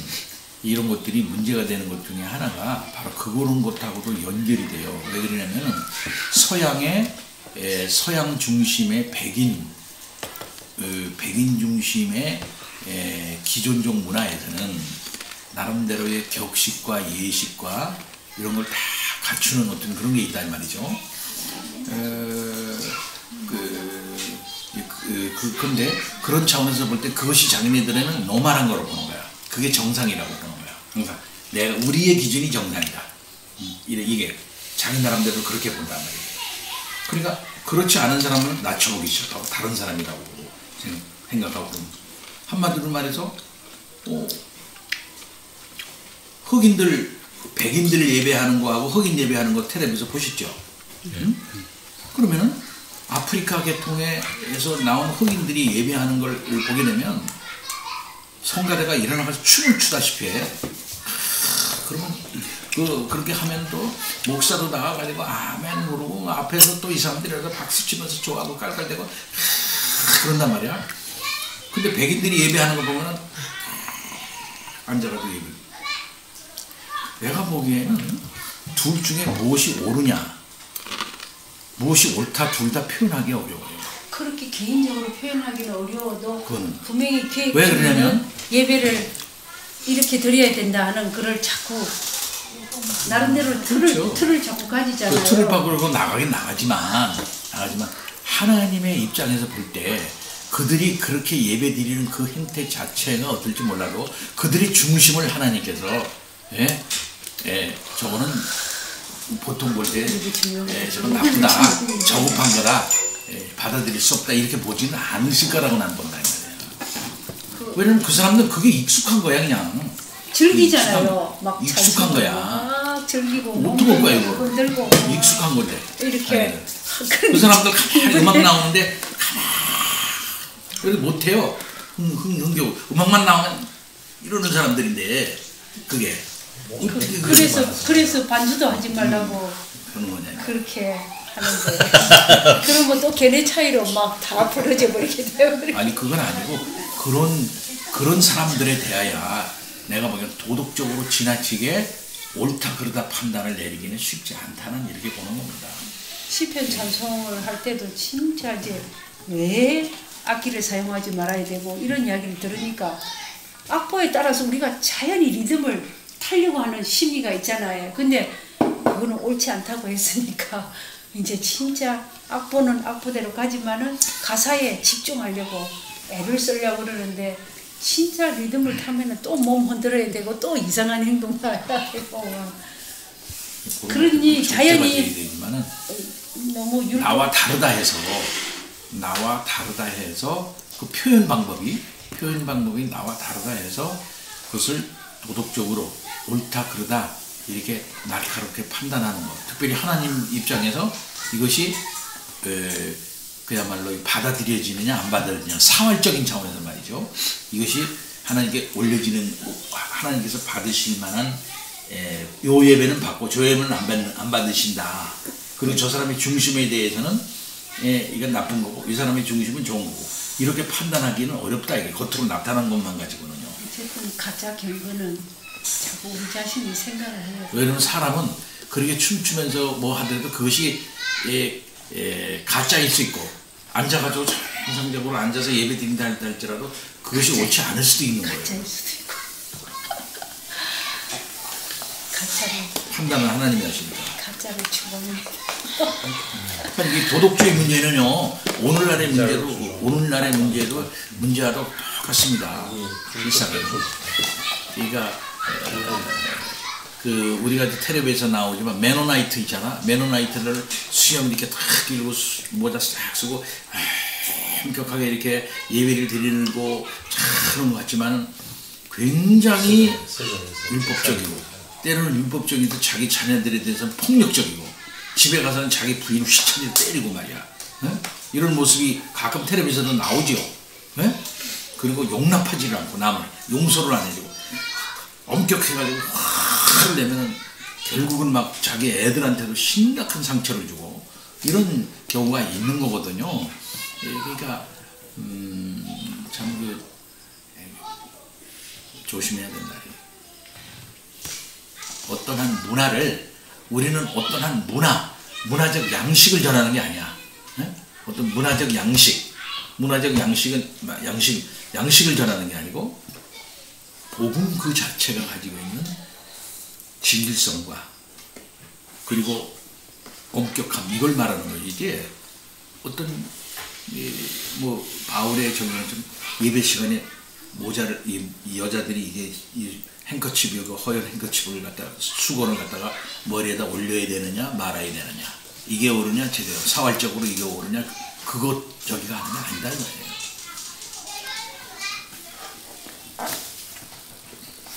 자, 우리 조금 더 읽고 마칩니다. 바로 여기에서 여전히 아주 신선한 생명력을 불어넣어주던 몇몇 청교도 목회자들이 치료책을 갖고 등장했다. 리차드 십수가 그 빛나는 사례다. 십수는 캠브리지에서 훈련을 받고 그곳에 있는 홀리 트리니티 교회의 설교자가 되었다가 1617년에 런던 법학원을 구성하는 4곳 가운데 하나이자 명성이 자자했던 그레이스 인 법학원의 설교자가 되었다. 그는 세상을 떠날 때까지 이 자리에 있었으며 이를 그 시대의 가장 중요한 몇몇 인물들에게 설교할 좋은 기회로 활용했다. 이 인물들 가운데 많은 이들이 장차 다가올 변혁기에 잉글랜드를 다스리게 된다. 1626년 십스는 캠브리지 대학교 캐서린 홀로 주관하게 된다. 곧이어 그는 다시 홀리 트리니티의 설교자가 되었다. 그리하여 십스는 당시 잉글랜드에서 가장 영향력 있는 세 자리를 한꺼번에 맡게 되었고 이 자리를 활용하여 은혜로운 하나님의 달콤한 복음 메시지를 전했다. 하지만 사람들은 십스를 무엇보다 설교자로 기억한다. 그 시대 사람들이 꿀과 같은 입을 가진 사람, 하늘에서 온 십스 박사, 꿀 같은 말을 떨어뜨리는 사람으로 알았던 그는 당대 가장 훌륭한 개신교 설교자였다. 그의 설교가 얼마나 호소력이 있었던지 마음이 강팍한 주인들은 그의 설교를 듣고 회심할까봐 일부러 귀를 닫고 그의 말을 듣지 않는다는 이야기가 있을 정도였다. 계속해서 우리 원집사님 읽어주세요. 십스는 내면을 성찰하고 자신의 동족에 의진하는 문화를 분별하면서 마태복음 12장 20절 곧 상한 때를 꺾지 아니하며 꺼져가는 심지를 끄지 아니하기를 심판하여 이길 때까지 하리니 라는 말씀을 소재로 삼아 시리즈 설교를 했다. 상한 마음을 싸매 주는 것을 목표로 삼았던 이 설교는 상한 때와 꺼져가는 심지라는 이름으로 출간되었으며 적어도 청교도의 또 다른 주요 인물인 가운데 한 사람인 리차드 텍스터를 배신하게 하는 도구가 되었다. 이거 번역되어 있어요. 상한 때와 꺼져가는 심지. 지평서원인가? 거기서 번역이 되어져 있습니다. 계속. 십스가 강설한 이 구절은 물론 예수를 가리킨다. 철두철미하게 그리스도의 초점을 맞춘 것이 십스가 한 설교의 놀라운 특징이었다. 그것은 우연이 아니었다. 십스는 청중들의 눈을 그들 자신의 마음에서 구주께로 옮겨 놓으려 했다. 그분 안에는 깊고도 깊은 우리 죄와 비참함을 다 채우고도 남는 높이와 깊이와 폭을 지닌 은혜가 있기 때문이다. 어떻게 그런 말을 할 수 있었을까? 그것은 하나님이 그리스도를 기뻐하시듯이 그리스도를 사랑하시기 때문에 우리도 그리스도 안에 있으면 하나님이 우리를 기뻐하시리라는 것을 짐작할 수 있기 때문이다.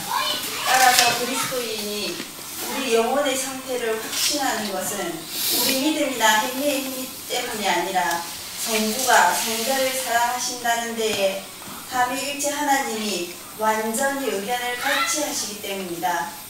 그리스도인들이 하나님께 사랑을 받는 것도 우리 자신의 공로 때문이 아니라 성자의 공로 때문이다.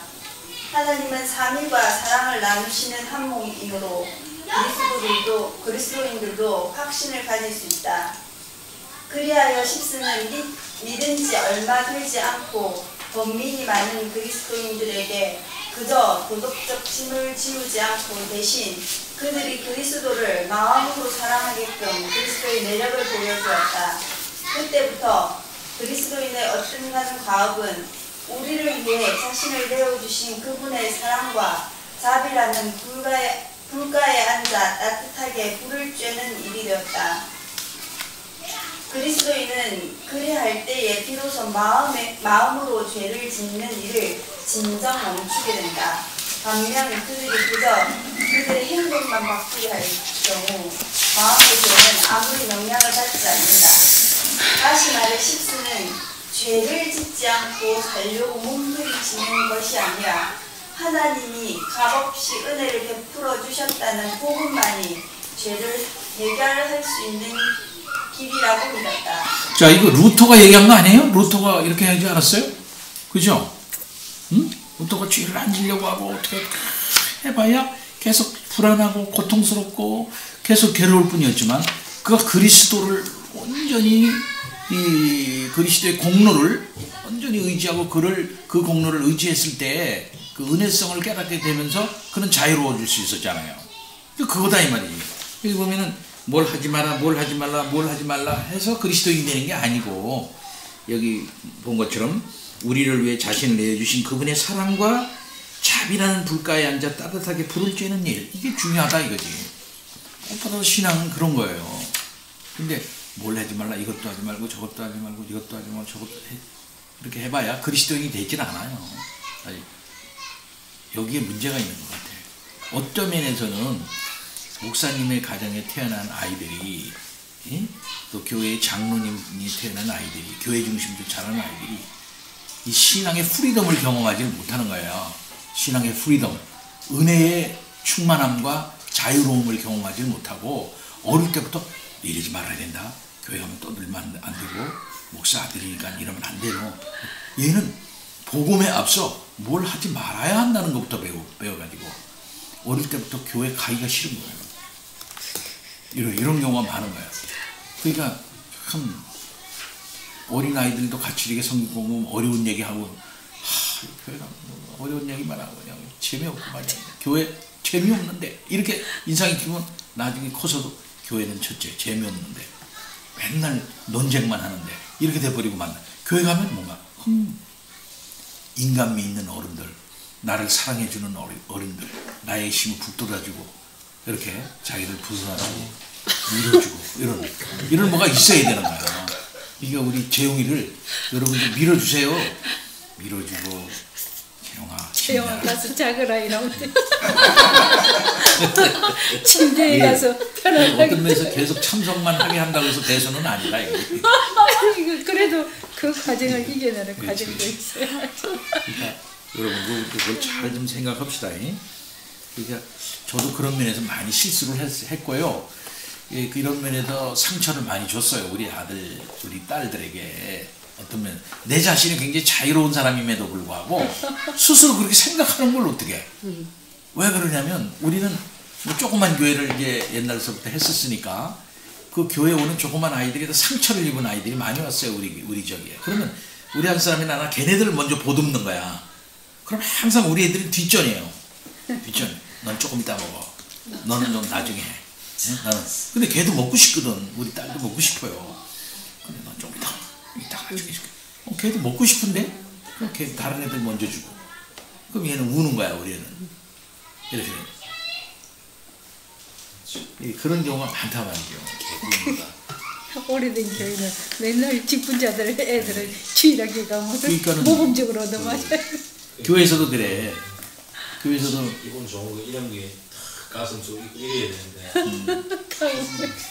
아니 이렇게 눈치부터 보고 하면 안 되는 것부터 챙기고. 아 장로님 아들이지. 아니 저를 얘기하는 게 아니고. 이분들이 장로님 아들이거든. 저는 좀 많이 자유롭게. 나라대로. 제가 하고 싶은데. 이옥복 씨는 어떻습니까? 장로님 딸인데. 글쎄 나는 지나친 규범들을 이렇게 딱 지켜야 되는. 여기는 훈련이 잘 된 집안 같아. 어떤 면에서는. 나는 그게 괴로운 게 아니라 자연스럽게 잘 돼. 수능을 잘해요. 우리 같은 자유를 추구하는 그런 사람들은 그랬더니 계속 반항하는 거죠. 교회 누나 스타일. 그런 게 오늘 아침에도 오늘 주일이에요. 그러면서 무심코 나갔다 개보러 나갔다가 또 짠디 기계를 들고 있으니까 주일날 일은 가지 마라고 그랬잖아요. 빨리 멈추고 들어오세요. 신실아 이거 하지 말고 저거 하고 빨리요. 그럼 결국 나는 율법주의가 되어버리는 거야. 하루 종일 그렇게 하다 보면. 참 문제가 쉽지 않아. 뭐냐면은 이런 경우가 있단 말이죠. 어떡하면 나한테서 끝까지 이렇게 제대로 못하고 내가 나왔는데 개금교에 있었던 얘기예요. 왜냐면 장로님들은 주일날 애들 피자 사 먹지 말라 그러는 거야. 주일날 피자를. 근데 애들은 피자 먹고 싶어 하잖아. 그게 주일날 학생회하고 청년애들이 피자를 그냥 좋아하잖아요. 그럼 학생들 많고 그러니까 피자가 그냥 이렇게나 배달이 된단 말이야. 피자가. 그러면 그날 주일날 피자가 이렇게 나가니까 그 인근의 그 피자 가게는 그날 기다리는 거야. 주일날을. 야, 이 개근교에서 이번에 30개 시킬 거란 말이야. 이렇게 준비하고 있는 거야. 그럼 때리링 하고 전화가 오거든. 그러면 피자 그냥 딜이 30개 고서 그냥 막 올려가지고서 애들 교육관으로 갖고 가는 거야. 그럼 장로님들을 보는 거야. 오늘 피자 시켰구나 애들 이런 게 되는 거죠. 그러면은 그럼 이제 그게 이제 당에서 문제가 나와. 당에서 문제가 나오는 거야. 권사님들이 또 다 보잖아. 지난 날에 또 이거 피자 시켜가지고 말이야 이런다고. 그러면은 피자 애들을 먹고 싶어하지. 부장 집사하고 선생들은 애들 피자를 주고 싶어하지. 근데 피자는 토요일날 미리 만들어 놓은 맛이 없지. 어떡할 거야? 바로 구워서 뜨뜻한 걸 갖다 줘야 되는데. 지금 교회용 그럴 때는 과일을 포장을 이렇게 그러니까 끝까지 그걸 막지를 못했다니까. 당에서는 목사님 이거 막아주세요 그러는 거야. 목사님 이거 막아주세요. 그 다 금해버리면 애들이 안 온다. 그러면 또 막아주세요라고 또 목사가 거기다가 그 부교육자한테 야 참 내가 곤란한데 네가 좀 어떻게 해봐라. 목사님 나도 어려워. 결국 그거 못했어. 이게 하루 전날 과일을 시켜. 한동안 뜸하다가 또 시작되고 한동안 뜸했다가 또 시작되고. 그 뭐지 피자도 먹지 말고 주일날 밥도 사 먹지 말고 버섯도 그러면 사 그냥 먹지 그 말고. 권사님들 노인네 권사님들하고 장로를 뭐 모여가지고 입하고 하는 거야. 뭐 어떻게 애들 가르치는 거야. 주일날 어떻게 나와. 목사만 찐밥 먹는 거니까. 예, 알았습니다. 예, 한번 노력해 보죠. 근데 한데 그런 컴플레인이 주로 장로님이나 권사님 쪽에서 이렇게 온다 이 말. 오죠. 그리고 이제 그러니까 주일 성수는 목사로서는 굉장히 곤란하죠. 물물거리 하지 왜냐면 않고 장인애가 직접 얘기하면 좋은데 얘기는 안 해. 나보러 얘기하래. 그걸 하면 안 된다 이렇게 하는 게 결론 내리기가 훨씬 더 쉬우니까 그 권사님들 말이나 뭐 이런 분들은 주일을 뭐 사보면 안 된다 이 말이 목사가 잘못 가르치고 있다 이게. 목사가 잘못. 권사님들도 부엌에서 밥을 하다가 아이고 설탕이 떨어졌네 그대로 앞치마 두르고 옆에 가게에 가서 설탕 사오고 파 사오고 왔다리 갔다리 전부. 그러니까 그거는 일부니까 근데 그 피자는 시간의 문제야. 원래 이렇게 뒷문으로 가져갈 수가 없고 피자 가게 그 아저씨가 막 30개 막 들고서 이렇게 막 이렇게 가니까 아저씨가 잘못했네. 그래도 엘리베이터가 또 우리 7층이었거든요. 7층에 엘리베이터까지 이게 올라가야 되니까 그 사이에 다 보지 뭐 그냥. 그러니까 기계적인 율법적인 주의 성수 아니고 진정한 그 사랑이 넘치고 진짜 우리가 주일이 요구하는 그 뜻을 이루어야 된다. 이렇게 하다 보니까 자꾸 자유 한 개 허용, 두 개 허용, 다 허용돼 버려가지고 나중에는 스스로가 생각해도 난장판이 돼버리는 거죠. 진짜. 이 문제는 죽는 그날까지 갈 것 같아요. 고쳐야지 뭐. 고쳐야지. 자, 넘어갑니다. 자, 집사님. 상한갈 때와 뻗어가는 신지는 목사들에게 그리스도처럼 숨기면서 약한 자들을 무거운 짐으로 짓밟지 말고 뻗어가는 신지처럼 불꽃이 되며 기울어가는 그리스도인의 삶에 복음이라는 산소를 불어넣을 것을 노릇한 음성으로 요구한다. 십스가 상한갈 때와 뻗어가는 신지를 루터를 언급하며 마친다는 점은 의미심장하다.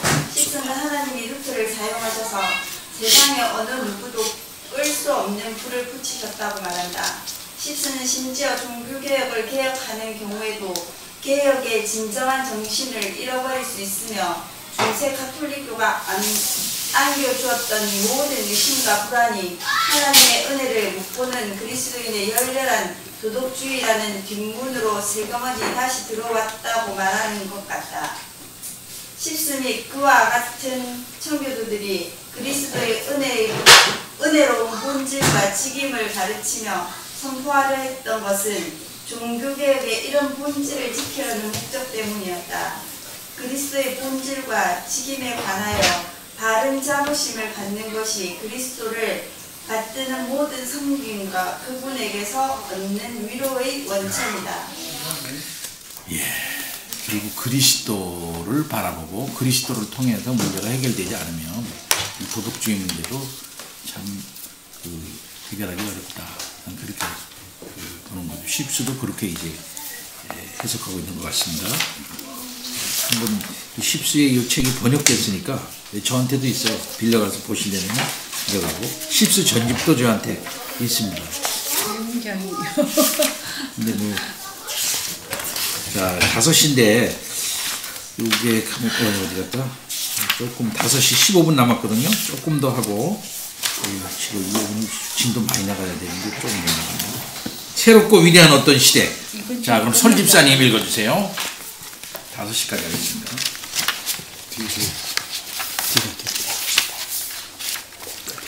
258페이지. 예. 새롭고 위대한 어떤 시대. 잉글랜드 내전은 오직 종교 때문에 일어난 것만은 아니었다. 하지만 크롬웰이 말했듯이 처음에는 종교가 다툼거리가 아니었으나 하나님은 결국 종교의 다툼거리로 만드셨다. 청교도들은 이때야말로 자신들이 엘리자베스 시대 이후로 이루고자 싸워왔던 대의를 이룰 기회라고 생각했다. 존 밀턴은 이때를 가리켜 이렇게 말했다. 하나님은 심지어 종교개혁 자체를 개혁하는 한이 있더라도 당신의 교회 안에서 새롭고 위대한 어떤 시대를 시작하라고 명령하신다. 100명이 넘는 청교도 신학자들이 1643년부터 1649년까지 웨스트민스터에 모여 그야말로 개혁된 교회인 새 국가교회를 만들어내는 데 필요한 문서를 작성했다. 이 교회는 주교가 없는 교회여야 했다. 또 이 교회는 장로교회여야 했다. 또 이 교회는 새롭게 개혁한 신앙선언과 그에 맞는 요리문답을 제공했다. 아울러 성공의 기도서는 웨스트민스터 공예배 지침으로 바꾸었다. 1649년 잉글랜드 국민에게 대역죄를 저질렀다는 이유로 국왕을 처형하면서 잉글랜드는 완전히 다른 나라가 된 것 같았다. 왕도 주교도 없었다. 처음에는 왕이 사라진 이 나라를 의회가 다스렸으나 이내 크롬웰 자신이 호국경이 되어 다스렸다. 이때가 청교도들에게는 일찍이 선례가 없는 좋은 기회였다. 이 새로운 잉글랜드 공화국 혹은 청교도 공화국이 이전과 아주 달랐던 점은 유달리 큰 종교적 관용을 보여주었다는 것이다. 이것은 옛 성공회와 학연이 다른 신앙이 장려되었고 성공회와 다른 수많은 분파들이 등장했다. 잉글랜드는 순전히 개신교의 본거지가 되었고 이제는 수많은 신학 이슈들을 둘러싼 이견을 받아들일 수 있었다. 나아가 거의 400년 만에 처음으로 유대인들이 잉글랜드로 돌아오는 것도 허용했다. 이 유대인들이 회심하면 이스라엘의 회심이 그리스도의 재림을 앞당기리라는 생각에서 한 일이었다. 유대인들이 자유로이 예배하는 것은 허용하지 않았다. 그래도 이런 모습은 1650년 잉글랜드가 수많은 급진적인 그룹들에게도 놀이마당을 제공했음을 의미했다. 우선 케이크가 있었다. 케이크는 겉으로 드러난 말씀과 내면의 빛을 서로 반대되는 것으로 보고 후자를 강조했다. 또 먹을 텀파가 있었다. 이들은 선지자인 존 리브는 예수만이 하나님이시기에 그가 십자가에서 돌아가셨을 때에는 모세와 엘리야가 사흘 동안 이 우주를 운행해야 했다고 가르쳤다. 소요파도 있었다. 이들은 깨끗한 자에게는 모든 것이 깨끗함으로 죄는 다만 허상일 뿐이라고 주장했다. 특히 소요파는 간통, 사람들 앞에서 나체를 드러내는 행위, 항우경에 취하여 하나님을 모독하는 행위도 옹호했는데 이는 청교도 공화국이 청교도 신앙을 앞세워 펼치는 사업을 비판하는 이들에게 유용한 공격 빌미가 되었다. 이것이 과연 완전히 개혁된 모습일까? 자, 요거는 우리는 루터파가 등장하고 그 위에 나타난 레디칼, 그러니까 급진파, 급진적 종교개혁, 우리가 독일에서 일어났을 때의 그 상황하고 거의 비슷하죠. 그죠? 예. 네, 계속. 하지만 민심이 청교도 정부에게서 돌아서기 시작한 가장 중요한 이유는 이 정부가 기독교를 앞세워 온 국민에게 엄격한 생활을 강요했기 때문이다. 극장은 폐쇄되었고 간통은 사형으로 다스리는 범죄가 되었다. 맹세를 하는 것만으로도 무거운 벌금을 물 수 있었다. 안식일도 지켜야 했다. 성탄절처럼 미신을 따라 만든 휴일을 없애고 대신 원래 금식일을 생겼다. 성탄절에는 군인들이 런던 시내를 수찰하면서 어떤 고기든 요리한 고기를 먹어 치운 집들을 현장에서 샅샅이 조사했다. 상황이 이랬으니 사람들이 사는 즐거움을 잃어버리는 것도 당연했다. 보통 시민들도 영적 상태와는 상관없이 마치 경건한 사람처럼 살아가게 되었지만 사람들이 이런 상황을 견뎌낼 수는 없었다. 이때의 경험 때문에 이후 청교도는 잉글랜드인의 마음속에 영원히 오명을 남기게 되었으며 사람들은 편한 생활 방식을 누릴 수 있는 활락정부를 간절히 원하기 시작했다. 지나치고 잘못 적용한 거죠. 청교도주의를. 그죠? 잘못 해서 이렇게 한 겁니다. 이런 것들은 참.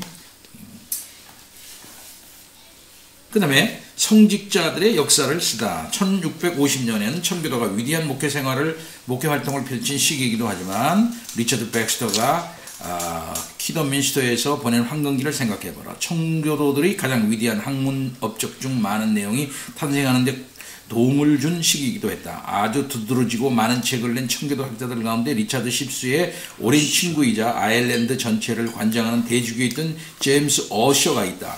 어셔는 1650년에 세계 연대기를 썼는데 세계사를 다룬 역사서의 기념비라 할 이 책의 서두에는 악명 높은 주장이 들어있었다. 이거 한번 기억해 보세요. 우리가 계산한 연대에 따르면 시간은 주전 4004년 10월 23일 올리우스 역에 따른 날짜다. 바로 전날 저녁이 시작할 때 발생하였다. 흠정력 성경은 이후 여러 세대 동안 방주에서 이 날짜를 영원히 변함없는 날로 못 박아두었다.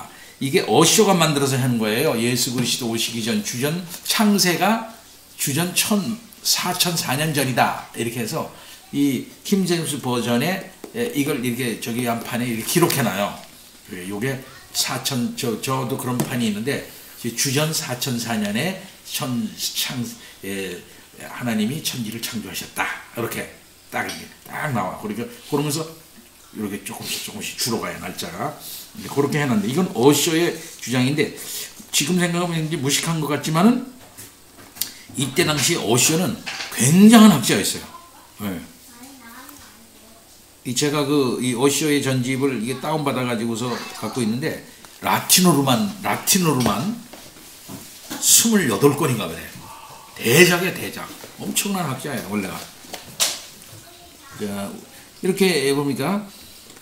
하지만 어쇼를 뭘 모르는 미친 인간으로 치부하여 무시하는 것은 당연히 부당한 처사일 것이다. 17세기 학자들은 케플러와 뉴턴 같은 과학자들은 마찬가지로 창조 날짜가 주전 4000년에 가까운 어느쯤이 확실할 것이라는 생각을 상당히 습족하게 여겼다. 하버드 대학의 고 생물학자인 스티브 제이 굴드 교수가 말했듯이 물론 굴드는 어쇼의 견해에 전혀 동의하진 않는다. 어쇼는 그 시대 최고 학문을 대변한 인물이었다. 그 시대 대다수 학자들은 어쇼를 비웃는 사람들과 달리 성경을 연대 정보와 관련하여 신뢰할 수 있는 문서 자료라고 추정했다. 이 장애물은 지나쳐야 한다. 어쇼는 단순히 창조 날짜를 계산하려 했던 것이 아니기 때문이다. 세계 연대기는 주후 70년에 이르기까지 세계 역사를 포괄하여 서술해 보려는 첫 시도였으며 당시 활용할 수 있는 모든 역사 자료를 통합한 책이었다. 오늘 학자들이 보기에는 구닥다리 고문서일지 모르나 당시에는 최고 반열에 있는 책이었다. 어쇼와 그의 동료학자들이 쓴 이런 묵직한 책들은 청교도의 위대한 시대가 만들어낸 잘 익은 열매였다. 그러니까 청교도 학자들이 굉장히 학문이 있었다는 얘기예요. 당시로서는 최고의 학자들이 이 청교도 학자들이었다. 네, 대표적으로 어쇼 같은. 그러면 한락군주 조금만 더 있고 한 페이지가 어디까지 하냐면 6페이지에 다 읽고 마치겠어요. 한락군주 우리 김은정 집사님 읽어주세요. 사람들은 얼마 지나지 않아 다시 왕을 원했다. 그들은 크롬웰에게 왕관을 바쳤었다. 크롬웰은 이 왕관을 거부했다.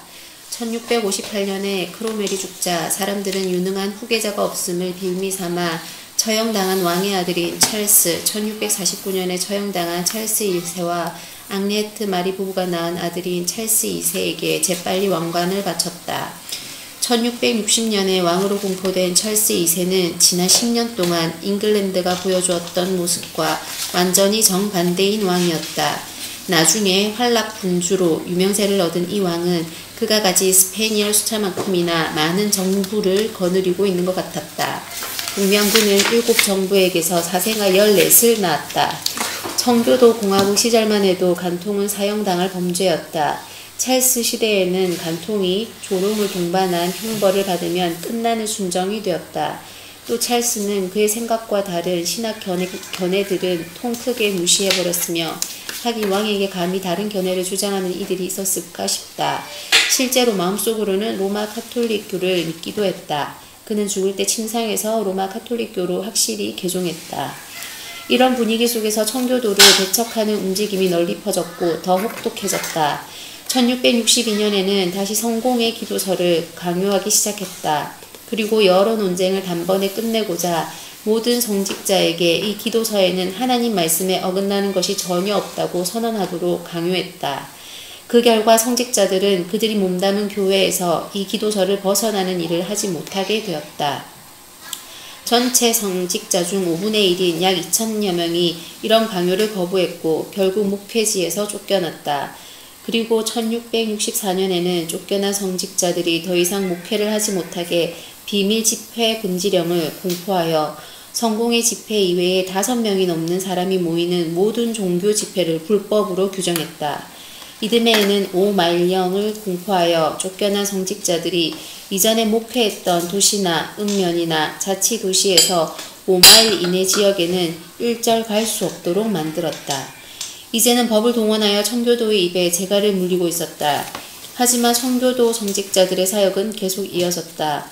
쫓겨난 몇몇 성직자는 다른 지역에서 간신히 다시 사역을 시작하게 되었다. 뿐만 아니라 쫓겨난 성직자들이 이전에 목회했던 도시나 읍면이나 자치도시에서 5마일이 넘는 곳들이 있었고 이를테면 오늘날의 버밍엄인 미들랜드가 그런 곳이었다. 이런 곳들은 성공회를 따르길 거부하는 사람들의 견고한 요새가 되었다. 다른 청교도 목사들도 그들이 당할 결과를 그냥 용감하게 무시해버렸다. 예를 들어 1665년과 1666년에 런던이 역병과 도시 전체에 걸쳐 일어난 화재로 런던 대화재. 영화에 많이 나오죠. 런던 대화재. 이게 유명한 겁니다. 고통당할 때 많은 청교도 목사들이 법을 무시하고 고통당하는 그들의 회중과 함께하며 이들을 섬겼다. 아울러 이 목사들은 회중들에게 역병 중에 역병인 죄를 짓지 말 것을, 죄에는 틀림없이 영원한 불이 뒤따를 것이라고 경고했다. 청교도 목사들이 이렇게 대놓고 법을 무시하자 핍박은 점점 더 심해졌다. 그리하여 이후 20년이 넘는 세월 동안 약 2만 명이나 되는 청교도가 옥에 갇혔다. 스코틀랜드에서는 상황이 더 심각했다. 이런 불법 설교를 한 사람은 사형을 당했고 이런 설교를 했을 법한 사람을 찾아내려고 제멋대로 고문까지 저질렀다. 이처럼 청교도라는 나무의 마지막 꽃이 활짝 피었지만 찰스 2세 체제는 청교도를 그 뿌리부터 공격하여 마침내 질식시키고 말았다. 단순히 청교도 설교자들의 입에 재갈을 물리는데 그치지 않았다. 이내 모든 공직은 성공의 신자들만이 맡을 수 있게 되었고 1673년에 제정한 신사령이 이를 규정했다. 오직 성공의 신자만이 대학에 갈 수 있었다. 이런 움직임은 성공회를 따르길 거부하는 자들을 이류 시민으로 만들어 사회에 진출하거나 사회의 영향력을 행사할 수 있는 길을 막아버렸다. 청교도가 부닥친 진짜 문제는 그들이 갈 수 없게 된 케임브리지와 옥스퍼드가 과거에는 청교도의 신학대 학원이요 훈련장이었다는 사실이었다. 다음 세대가 이런 훈련을 거의 받을 수 없게 되고 신학 거목이었던 사람들이 세상을 떠나면서 청교도주의는 점점 더 깊이 없는 운동이 되어 사람들이 다시는 진지하게 받아들이지 않게 되었다. 결국 따지고 보면 청교도주의는 말 그리고 하나님 말씀과 관련된 운동이었는데 청교도들이 더 이상 교육을 받지 못하게 되자 이 운동의 근육은 물러져 사라지고 말았다. 더군다나 성경에 경고의 닻을 내리고 정박하지 못하게 되자 세월이 흐르는 사이에 삼위일체 같은 기독교의 기본 교리를 믿는 믿음조차 잊어버리고 표류하는 이들이 많아졌다.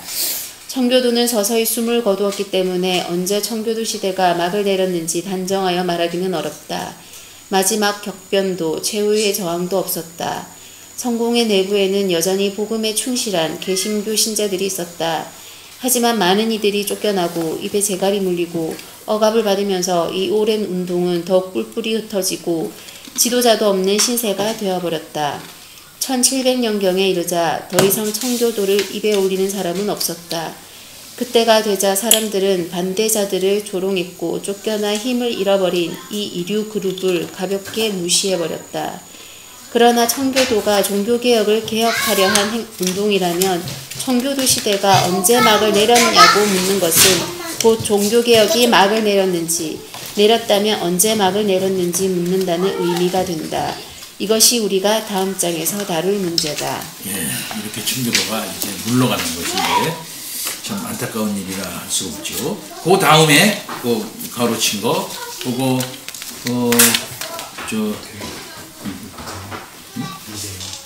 재용이 존 버년, 네가 가지고 있는 책이다. 존 버년. 크게 읽어주세요.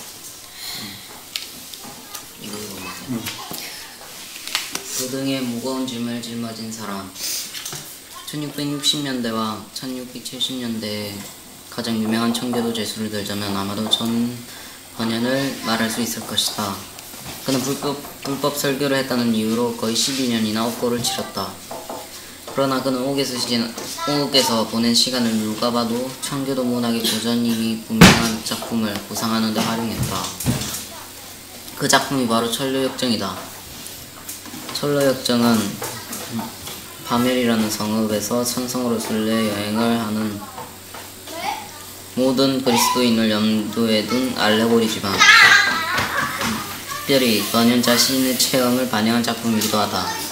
직업이 수선봉이었던 버년은 등에 60파운드나 되는 모루와 무거운 도구 상자를 짊어지고 이 마을 저 마을로 돌아다니곤 했다.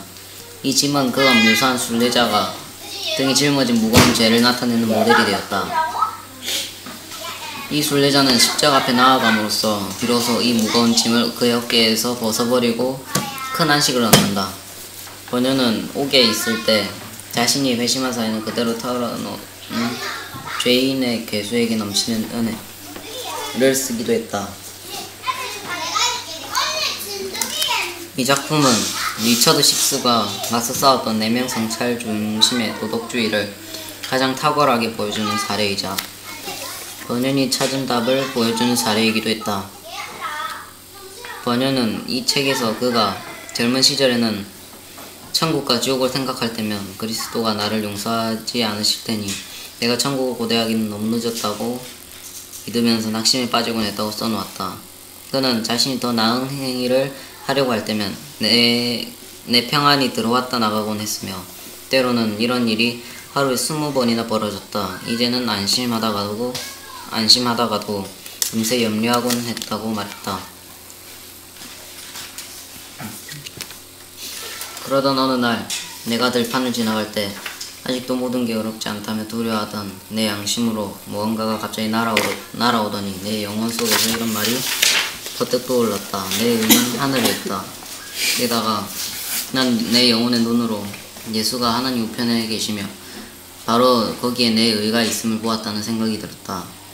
그 때문에 하나님은 내가 어떤 사람이었든 혹은 내가 무엇을 했든 내 의를 원하신다는 말씀을 내게 하실 수 없었다. 내 의가 바로 그분 앞에 있었기 때문이다. 게다가 나는 내 마음이 선한 모양을 가진다 하여 내 의가 더 나아지는 것도 아니오. 내 마음이 악한 모양을 가진다 하여 내 의가 더 나빠지는 것도 아님을 알았다. 내 의는 어제나 오늘이나 그리고 영원히 예수 그리스도 바로 그분이시기 때문이다.